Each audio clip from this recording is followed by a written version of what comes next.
America കണ്ടുപിടിച്ചത് Columbus ആണ്. ഏകദേശം 1 മാസവും 10 ദിവസവും വേണ്ടി വന്നു അമേരിക്ക കണ്ടുപിടിക്കാൻ അദ്ദേഹത്തിന്. താൻ യാത്ര ചെയ്ത സമുദ്രം ആയിരക്കണക്കിന് വിനോദസഞ്ചാരികളുടെ വിഹാര കേന്ദ്രമായിരുന്നു.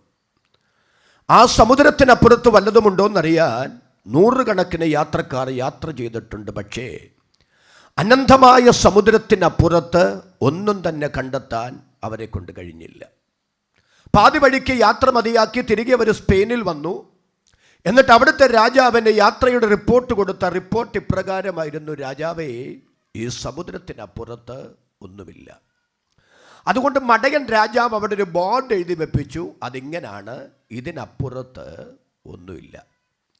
ഇത് വായിച്ചിട്ടാണ് കൊളംബസും സഹപ്രവർത്തകരും യാത്ര ആരംഭിച്ചത്. ദിവസങ്ങൾ നീണ്ട യാത്ര, ആഴ്ചകളായി. ഒരു കര കാണാനില്ല. കൊണ്ടുവന്ന ആഹാര സാധനങ്ങൾ മുഴുവൻ തീർന്നു തുടങ്ങി. കൊളംബസിനോടൊരുമിച്ച് യാത്ര ചെയ്യുന്ന സഹപ്രവർത്തകർ ഒരു ദിവസം അദ്ദേഹത്തിൻ്റെ അടുക്കൽ വന്നിട്ട് പറഞ്ഞു: സാറേ, യാത്ര തുടങ്ങിയിട്ട് ആഴ്ചകളായി, ഒരു കരയോ കാണാനില്ല. കൊണ്ടുവന്ന ആഹാര സാധനങ്ങൾ മുഴുവൻ തീർന്നു തുടങ്ങി. അതുകൊണ്ട് ഞങ്ങളൊരു നല്ല കാര്യം പറയാം, വന്ന നാട്ടിലേക്ക് നമുക്ക് മടങ്ങിപ്പോകാം. അതാണ് ബുദ്ധി. അല്ല, ഇനി യാത്ര തുടരാൻ തീരുമാനിച്ചാൽ ആഹാര സാധനങ്ങൾ മുഴുവൻ തീരും, നമ്മൾ പട്ടിണി കിടന്ന് മരിക്കും, ഈ കപ്പൽ തകരും, സമുദ്രത്തിലെ കൂറ്റൻ മത്സ്യങ്ങൾ നമ്മുടെ ശവശരീരങ്ങൾ വെട്ടി വിഴുങ്ങും. അതിനേക്കാൾ നല്ലത് വന്ന നാട്ടിലേക്ക് മടങ്ങിപ്പോകുകയാണ്. ഉടനെ കൊളംബസ് പറഞ്ഞു: ഇല്ലില്ല, വന്ന നാട്ടിലേക്ക് മടങ്ങിപ്പോകാൻ ഞാനില്ല. ഇത് പറഞ്ഞിട്ട് വിദൂരതയിലേക്ക് വിരൽത്തുമ്പുകൾ ചൂണ്ടിക്കൊണ്ട് അദ്ദേഹം പറഞ്ഞു: ദാ ഒരു കര കാണുന്നു. ദാ ഒരു കര കാണുന്നു എന്ന് കൊളംബസ് പറഞ്ഞതും സഹപ്രവർത്തകർ പെരുവരളിൽ കുത്തി ദൂരേക്ക് നോക്കി. പക്ഷെ കൊളംബസ് പറഞ്ഞതുപോലെ ഒരു കര കാണാനില്ല.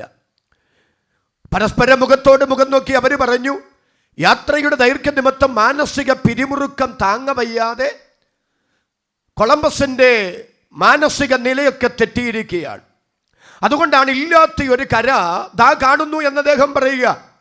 കൊളംബസ് അവരോട് പറഞ്ഞില്ല, നിങ്ങൾ പറയുന്നത് പോലെ യാത്രയുടെ ദൈർഘ്യ നിമിത്തം മാനസിക സമ്മർദ്ദം പേറി എനിക്ക് ഭ്രാന്തൊന്നും പിടിച്ചിട്ടില്ല. ഇല്ലാത്ത ഒരു കര ദാ ഉണ്ടെന്ന് ഞാൻ പറയുകയല്ല, ഇതിന് തൊട്ടപ്പുറത്തൊരു കരയുണ്ടെന്ന് ഞാൻ ഉറപ്പിച്ചു പറയുന്നു. എന്താ അതിൻ്റെ കാരണം? ഈ കടലിന് മുകളിലൂടെ അങ്ങോട്ട് പറക്കുന്ന പക്ഷികളെ നിങ്ങൾ കണ്ടോ? ഏതായി പക്ഷികൾ?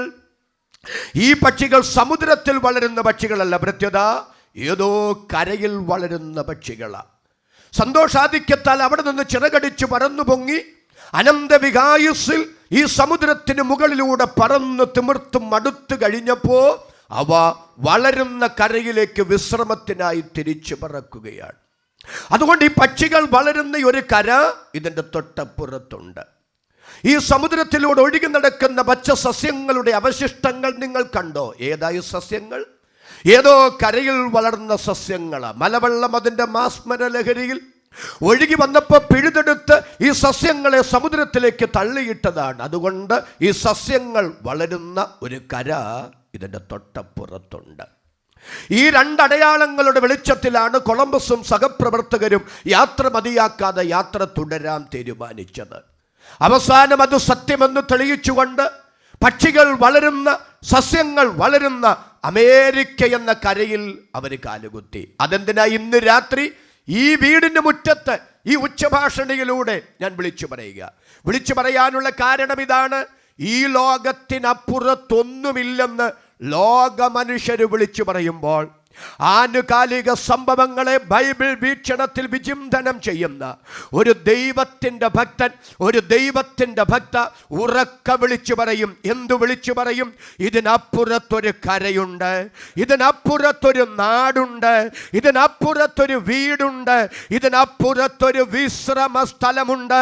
അവിടെ നാം എത്തിച്ചേരാറായി. അതാണ് ലോക സംഭവങ്ങൾ വിളിച്ചറിയിക്കുക എന്ന് പറയുമ്പോൾ അധരം തുറന്ന് ദൈവത്തിന് സ്തോത്രം പറയാൻ കൃപ ലഭിച്ച ദൈവമക്കളുടെ കരങ്ങൾ ഞാൻ ഒന്നുകൂടെ കാണട്ടെ.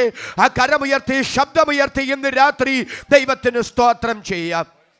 അതുകൊണ്ട് നമ്മുടെ ഭാവികാല പ്രത്യാശയെ സുവിശേഷത്തിൻ്റെ ലളിതമായ സന്ദേശത്തിൻ്റെ കൈമാറ്റത്തിലൂടെ നിങ്ങളുടെ മനസ്സിലേക്കൊന്ന് തന്ന് എൻ്റെ വാക്കുകൾക്ക് പരിസമാപ്തി കുറിക്കാൻ ഞാൻ ആഗ്രഹിക്കുകയാണ്. വായിക്കാം. 1 പത്രോസിന്റെ ലേഖനം 1-ാം അധ്യായം അതിൻ്റെ 3-4 വാക്യങ്ങൾ. ധന്യനായ പത്രോസ്ലീഹ എഴുതിയ ഒന്നാമത്തെ ലേഖനം 1-ാം അധ്യായം അതിൻ്റെ 3-4 വേദഭാഗങ്ങൾ ഒന്ന് വായിക്കാം. നമ്മുടെ കർത്താവായ യേശുക്രിസ്തുവിൻ്റെ പിതാവായ ദൈവത്തിന് സ്തോത്രം.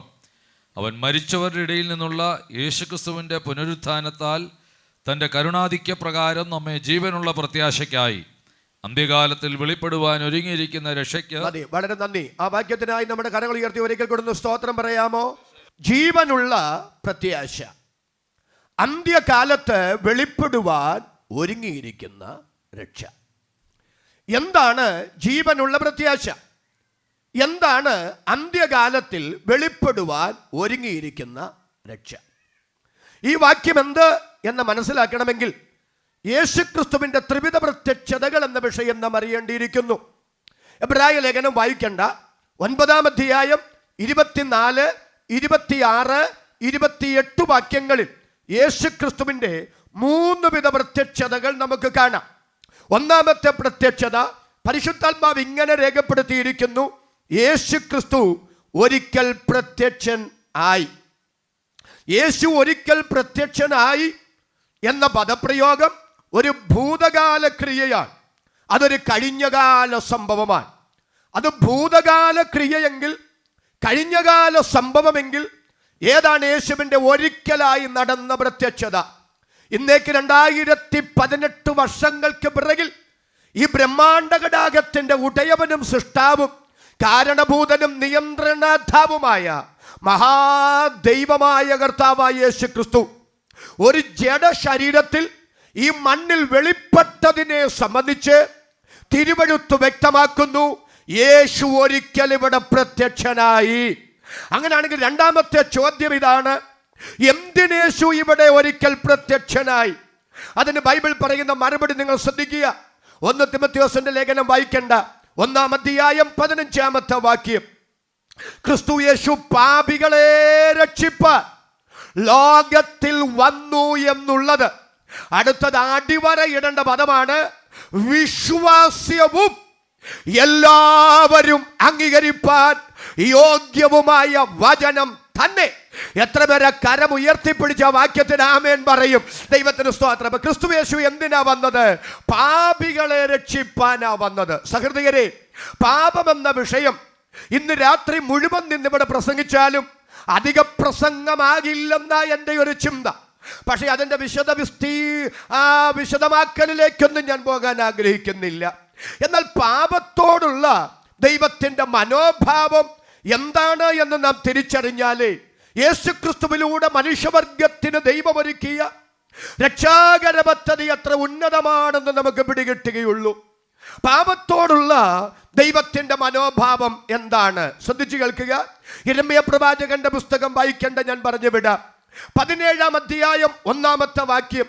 അവിടെ ഇങ്ങനെ രേഖപ്പെടുത്തിയിരിക്കുന്നു: മനുഷ്യന്റെ പാപം, യഹൂദയുടെ പാപം, ഇരുമ്പഴുത്താണി കൊണ്ടും വജ്രമുന കൊണ്ടും എഴുതി വച്ചിരിക്കുന്നു. മനുഷ്യന്റെ പാപം ഇരുമ്പഴുത്താണി കൊണ്ടും വജ്രമുന കൊണ്ടും എഴുതി വച്ചിരിക്കുന്നു എന്ന് പറഞ്ഞാൽ ഉടയതമ്പുരാൻ അങ്ങനെ എവിടെയെങ്കിലും ഇരുമ്പഴുത്താണി കൊണ്ടും വജ്രമുന കൊണ്ടും മനുഷ്യന്റെ പാപം എഴുതി വച്ചിരിക്കുന്നു എന്നാണോ അതിൻ്റെ അർത്ഥം? അല്ല. പിന്നെ പാപത്തോടുള്ള ദൈവത്തിൻ്റെ മനോഭാവം എന്താണ് എന്ന് നാം തിരിച്ചറിയാൻ പരിശുദ്ധാത്മാവ് ഉപയോഗിച്ചിരിക്കുന്ന ഒരു ഭാഷ പദപ്രയോഗമാണ് ഇരുമ്പഴുത്താണി വജ്രമുന. ആകട്ടെ, ഇരുമ്പഴുത്താണി കൊണ്ടെഴുതിയാൽ, വജ്രമുന കൊണ്ടെഴുതിയാൽ എന്താണ് ഗുണം? എന്താണ് ഗുണമെന്ന് ബൈബിളിൽ നിന്ന് 2 തെളിവുകൾ തരുമ്പോൾ നിങ്ങൾക്ക് മനസ്സിലാകും. പഴയ നിയമത്തിലെ ഭക്തശിരോമണികളിൽ അഗ്രഗണ്യനായ മനുഷ്യനായിരുന്നു ഇയ്യോബ്. അദ്ദേഹം ദീർഘവർഷങ്ങൾ അസാധാരണമായ സാമ്പത്തിക തകർച്ചയിലൂടെ, മാനസിക സമ്മർദ്ദത്തിലൂടെ, ശാരീരിക കഷ്ടതയിലൂടെ പോയ ഭക്തനാണ്. വല്ലപ്പോഴുമെങ്കിലും തൻ്റെ പച്ചയായ ജീവിത യാഥാർത്ഥ്യങ്ങളോട് പൊരുത്തപ്പെടാൻ കഴിയാതെ അദ്ദേഹം വൈകാരികമായി പൊട്ടിത്തെറിച്ച് പ്രതികരിച്ചിട്ടുണ്ട്. ഒരിക്കൽ തൻ്റെ ജീവിത യാഥാർത്ഥ്യങ്ങളുമായി ഏറ്റുമുട്ടി മനസ്സ് മടുത്തു കഴിഞ്ഞപ്പോൾ പൊട്ടിത്തെറിച്ച് പ്രതികരിച്ച് അദ്ദേഹം പറയുക: എൻ്റെ സങ്കടമെല്ലാം കൂടെ, എൻ്റെ വേദനയെല്ലാം കൂടെ ഈയം കൊണ്ടും ഇരുമ്പഴുത്താണി കൊണ്ടും പാറയിൽ സദാകാലത്തേക്കും കൊത്തിവെച്ചിരുന്നെങ്കിൽ കൊള്ളായിരുന്നു. അപ്പൊ ഇരുമ്പഴുത്താണി കൊണ്ട് എഴുതിയാൽ വജ്രമുന കൊണ്ടെഴുതിയാൽ, ഈയം കൊണ്ടെഴുതിയാൽ അത് വല്ലപ്പോഴത്തേക്കിനുമുള്ളതല്ല, അത് സദാകാലത്തേക്കിനുമുള്ളതാണ്. മറ്റൊരു ഉദാഹരണം കൂടെ പറയുമ്പോൾ നിങ്ങൾക്ക് അല്പം കൂടെ അത് വ്യക്തമാകും. യെശയ്യാ പ്രവാചകന്റെ പുസ്തകം വായിക്കേണ്ട 20-ാം അധ്യായം 1-ാമത്തെ വാക്യം. അവിടെ ഇങ്ങനെ വായിക്കുന്നു: അശൂർ രാജാവായ സാർഗോൺ, അതായത് അശൂർ എന്ന രാജ്യത്തെ സാർഗോൺ എന്ന രാജാവ് ഭരിച്ചിരുന്നു. വേദപുസ്തകത്തിലല്ലാതെ ലോക ചരിത്രത്തിലോ അശൂർ രാജാക്കന്മാരുടെ ചരിത്രത്തിലോ അങ്ങനെ ഒരു രാജാവ് ജീവിച്ചിരുന്നതായി, അശൂരിനെ ഭരിച്ചിരുന്നതായി ഒരു കാലഘട്ടത്തിൽ യാതൊരു തെളിവുമുണ്ടായിരുന്നില്ല. അതുകൊണ്ട് വിശുദ്ധ വേദപുസ്തകത്തിൻ്റെ ദൈവനിശ്വാസീയതയെ എതിർക്കുന്ന വിജ്ഞാനകോശത്തിൻ്റെ എഴുത്തുകാരും പ്രഭാഷകരും വേദപുസ്തകത്തിൽ തെറ്റില്ല എന്ന് പറയുന്നത് ചുമ്മാതാ. യെശയ്യാ 21 പറയുന്ന സാർഗോൺ എന്ന രാജാവ് ജീവിച്ചിട്ടില്ല, അശൂരിനെ ഭരിച്ചിട്ടില്ല. ജനിക്കാത്ത, ജീവിക്കാത്ത, ഭരിക്കാത്ത ഒരു രാജാവുണ്ടായിരുന്നു എന്ന് വേദപുസ്തകം പറയുന്നു. അതുകൊണ്ട് വേദപുസ്തകം തെറ്റാണ്. ഗ്രാമങ്ങൾ തോറും പട്ടണങ്ങൾ തോറും രാജ്യങ്ങൾ തോറും അവരത് പ്രസംഗിച്ച് നടന്നു. വിജ്ഞാനകോശങ്ങളിൽ എഴുതി പിടിപ്പിച്ചു. എന്തിനേറെ പറയുന്നു, ഒരു കാലത്ത് എൻസൈക്ലോപീഡിയ പോലും വേദപുസ്തകത്തിൽ തെറ്റുണ്ട് എന്നതിന് ബോൽബലകമായി യെശയ്യാ 21 സാർഗോൺ എന്ന രാജാവ് ജീവിച്ചിരുന്നിട്ടില്ല, ജീവിക്കാത്ത രാജാവിൻ്റെ പേര് പറയുന്ന പുസ്തകമാണ് വേദപുസ്തകം. അതുകൊണ്ട് വേദപുസ്തകത്തിൽ തെറ്റുണ്ട് എന്ന് എഴുതി പിടിപ്പിക്കുകയുണ്ടായി. അങ്ങനെ ഇരിക്കെ AD 1842 പോളമയിൽ ബോട്ട എന്ന് പറയുന്ന ഒരു ഭൂഗർഭ ഗവേഷകൻ അശൂരിൻ്റെ തലസ്ഥാനമായ നിനവേ പട്ടണം ഭൂഗർഭ ഗവേഷണം നടത്തി. അങ്ങനെ ഉത്ഖനനം നടത്തി ചെല്ലുമ്പോൾ ആയിരക്കണക്കിന് ശിലാലിഖിതങ്ങൾ അദ്ദേഹത്തിന് കിട്ടി. അതിൽ നിരവധി ശിലകളിൽ അശൂർ രാജാക്കന്മാരുടെ പേരുകൾ ആലേഖനം ചെയ്തിരിക്കുന്നു. ധാരാളം പേരുകൾ ഇങ്ങനെ രേഖപ്പെടുത്തിയിരിക്കുന്നതിൻ്റെ ഇടയിൽ അശൂർ രാജാവായ സാർഗോന്റെ പേരുമുണ്ടായിരുന്നു. അതുമാത്രമല്ല, സാർഗോനെ കുറിച്ച് മാത്രം രേഖപ്പെടുത്തിയിരിക്കുന്ന ധാരാളം ശിലാലിഖിതങ്ങൾ അദ്ദേഹത്തിന് കിട്ടി. അത് പുരാവസ്തു ഗവേഷക വിഭാഗത്തിന് കൈമാറി. അങ്ങനെ ശാസ്ത്രലോകം ഒന്നടങ്കം അംഗീകരിച്ചു. യെശയ്യാ 21 പറയുന്ന സാർഗോൺ എന്ന രാജാവ് ജീവിച്ചിരുന്നു, അശൂരിനെ ഭരിച്ചിരുന്നു എന്ന്. അടുത്ത കാര്യത്തിലേക്ക് പ്രവേശിക്കുന്നതിന് മുമ്പ് ആത്മാഭിമാനത്തോടൊരു കാര്യം ഞാനൊന്ന് സൂചിപ്പിച്ച് മുന്നോട്ട് പോയിക്കൊള്ളട്ടെ. സഹൃദയരെ, നാം ജീവിക്കുന്ന കാലഘട്ടം വിജ്ഞാന വിസ്ഫോടനം നടക്കുന്ന കാലഘട്ടമാണ്. മറ്റേതൊരു കാലഘട്ടത്തെക്കാൾ മനുഷ്യ മസ്തിഷ്കം ഇവിടെ അതിവേഗം വളർന്നുകൊണ്ടിരിക്കുകയാണ്. വിജ്ഞാനത്തിൻ്റെ നീട്ടിയ കരം കൊണ്ട് മനുഷ്യൻ പ്രപഞ്ചത്തെ മുഴുവൻ പിടിച്ചെടുത്ത് അവൻ്റെ കാൽക്കീഴെ ചവിട്ടി മെതിച്ചിരിക്കുന്നു. അന്യഗ്രഹങ്ങളിലേക്ക് മനുഷ്യനെ പറിച്ചു നടാൻ ശാസ്ത്രം ഇവിടെ അശ്രാന്ത പരിശ്രമങ്ങൾ നടത്തിക്കൊണ്ടിരിക്കുന്നു. എന്നാൽ ശാസ്ത്രത്തോടുള്ള മുഴുവൻ ആദരവും നിലനിർത്തി ഒരു സുവിശേഷകൻ എന്ന നിലയിൽ ഇന്ന് രാത്രി ഞാൻ വിളിച്ചു പറയുന്നു, ശാസ്ത്ര മനുഷ്യ, നിന്റെ തലച്ചോറെത്ര വളർന്നാലും, വിജ്ഞാന വിസ്ഫോടനം ഇവിടെ സംഭവിച്ചാലും, വിജ്ഞാനത്തിൻ്റെ നീട്ടിയ വിരൽ തുമ്പുകൊണ്ട് നീ പ്രപഞ്ചത്തെ മുഴുവൻ നിന്റെ വാരുതിയിൽ നിർത്തിയാലും നാളിതുവരെ ഒരു പിശകുണ്ടെന്ന് ആർക്കും ചൂണ്ടിക്കാണിക്കാൻ കഴിയാൻ പറ്റാതെ ഇരുന്നതും, ഇനി നാളെയുടെ നീളയിൽ ഒരു പിശകുണ്ടെന്ന് ആർക്കും ചൂണ്ടിക്കാണിക്കാൻ കഴിയാൻ പറ്റാത്തതുമായ ഏക വിശ്വാസ പ്രഖ്യാപന രേഖ അതിന്ന് രാത്രി നാം ഉയർത്തിപ്പിടിച്ചിരിക്കുന്ന വിശുദ്ധ വേദപുസ്തകം എന്ന് പറയുമ്പോൾ ആധാരം തുറന്നു സ്തോത്രം പറയാൻ കൃപ ലഭിച്ച എത്ര ദൈവമക്കൾ ഇന്ന് രാത്രി വീടിന്റെ മുറ്റത്ത് വന്നിട്ടുണ്ട്. അവരുടെ കരങ്ങൾ ഞാൻ ഒന്നുകൂടെ കാണട്ടെ. കരമുയർത്തി, ശബ്ദമുയർത്തി ദൈവത്തിന് സ്തോത്രം ചെയ്യാം. എന്തിനാ പ്രിയപ്പെട്ടവരെ ഞാൻ ആ ഉദാഹരണം ഇവിടെ പറഞ്ഞത്? ആ ഉദാഹരണം ഇവിടെ പറയാൻ കാരണം, ആയിരക്കണക്കിനു കൊല്ലങ്ങൾ ആ ശിലാലിഖിതങ്ങൾ മണ്ണിനടിയിൽ കിടന്നിട്ടും അതിൽ എഴുതിയ അക്ഷരങ്ങൾ മാഞ്ഞുപോയില്ല. എന്താ മാഞ്ഞു പോകാഞ്ഞേ? അത് ഇരുമ്പഴുത്താണി കൊണ്ടെഴുതി, വജ്രമുന കൊണ്ടെഴുതി. അപ്പൊ ഇരുമ്പഴുത്താണി കൊണ്ടെഴുതിയാൽ, വജ്രമുന കൊണ്ടെഴുതിയാൽ ആയിരക്കണക്കിന് കൊല്ലങ്ങൾ മണ്ണിൽ കിടന്നാലും മാഞ്ഞു പോയില്ല, തീയിൽ കൊണ്ടിട്ടാലും മാഞ്ഞു പോകില്ല. അപ്പം മനുഷ്യ, നിന്റെ പാപം ഇരുമ്പഴുത്താണി കൊണ്ടും വജ്രമുന കൊണ്ടും എഴുതി വച്ചിരിക്കുന്നു എന്ന് പറഞ്ഞാൽ, സുഹൃത്തെ, അർത്ഥം ലളിത ഇത്രയേ ഉള്ളൂ. മനുഷ്യന്റെ സൂത്രപ്പണി കൊണ്ടൊന്നും മായിച്ചു കളയാൻ പറ്റുന്നതല്ല പാപത്തിന്റെ കനത്ത കറ. എന്നാൽ ആ കറ കഴുകിക്കളയാൻ ഗൗരവമായൊരു രക്ഷാകര പദ്ധതി യേശു ക്രിസ്തുവിലൂടെ തന്റെ ക്രൂശും മരണം മൂലം മാനവ വർഗത്തിന് ദൈവം ഒരുക്കി. അത് പറയാനാ ഞങ്ങൾ യോഗം ഇവിടെ ക്രമീകരിച്ചത്.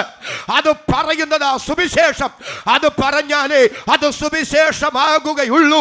എത്ര പേർക്ക് അഭിമാനത്തോടെ ആധാരം തുറന്ന് കരമുയർത്തിപ്പിടിച്ച് ശബ്ദമുയർത്തി സ്തോത്രം പറയാൻ പറ്റും? അവർക്കായി ഞാൻ ദൈവത്തെ സ്തുതിക്കുന്നു. ഇന്ന് രാത്രി ആ യാഥാർത്ഥ്യം നാം തിരിച്ചറിയുക. രണ്ടാമത്തെ ചോദ്യത്തിലേക്ക് വന്നിട്ട് അടുത്ത വിശദാംശത്തിലേക്ക് പോവുക. ആകട്ടെ, പാപിയല്ലാത്ത വല്ല മനുഷ്യരും ഉണ്ടോ? യേശുക്രിസ്തുവിനെ ആവശ്യമില്ലാത്ത, യേശുക്രിസ്തുവിലൂടെ ദൈവം മനുഷ്യവർഗത്തിനൊരുക്കിയ രക്ഷാപദ്ധതി ആവശ്യമില്ലാത്ത, പാപപരിഹാരം ആവശ്യമില്ലാത്ത ഏതെങ്കിലും ഒരു മനുഷ്യനുണ്ടോ? ആ ചോദ്യത്തിന് ന്യായയുക്തമായ ഒരു മറുപടി പറയണ്ടേ? ഞാൻ ആ വാക്യം ഒന്ന് വായിപ്പിക്കാം നിങ്ങളുടെ ശ്രദ്ധയ്ക്ക് വേണ്ടി. 90-ാം സങ്കീർത്തനം ഒന്ന് എടുക്കാം. ഞാൻ ആ വാക്യം എഴുതിയിട്ടില്ല, എങ്കിലൊന്ന് വായിച്ചു. 90-ാം സങ്കീർത്തനം 8-ാമത്തെ വാക്യം. നീ ഞങ്ങളുടെ അകൃത്യങ്ങളെ നിന്റെ മുമ്പിലും ഞങ്ങളുടെ രഹസ്യ പാപങ്ങളെ നിന്റെ മുഖപ്രകാശത്തിലും വെച്ചിരിക്കുന്നു.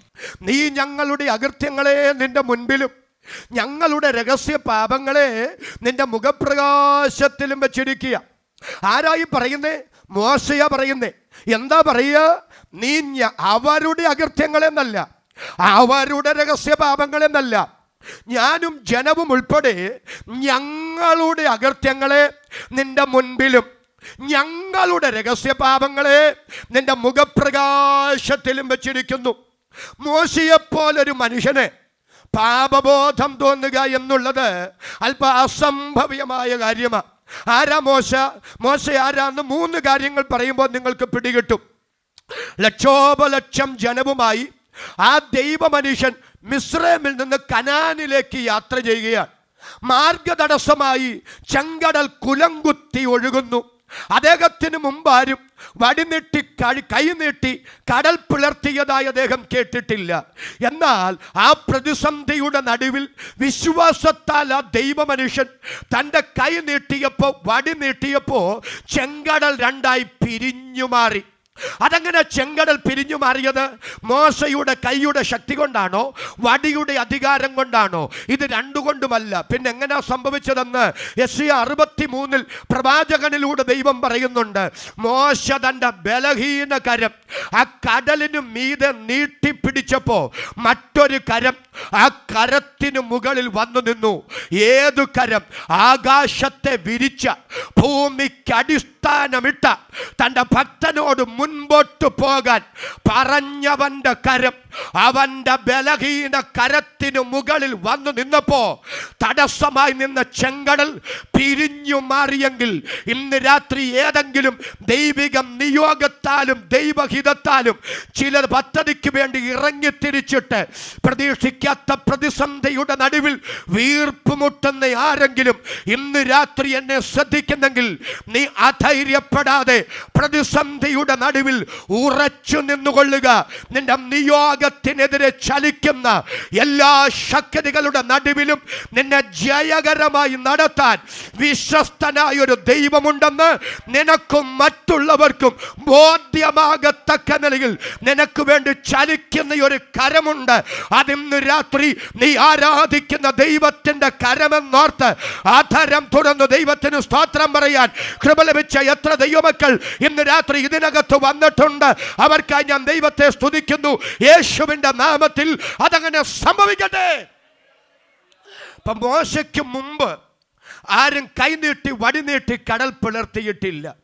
അദ്ദേഹത്തിന് ശേഷം പലരും പല നിലകളിൽ കടൽ പിളർത്തിയിട്ടുണ്ടെങ്കിലും അദ്ദേഹം ചെയ്തതുപോലെ കൈനീട്ടി വടിനീട്ടി കടൽ പിളർത്തിയിട്ടില്ല.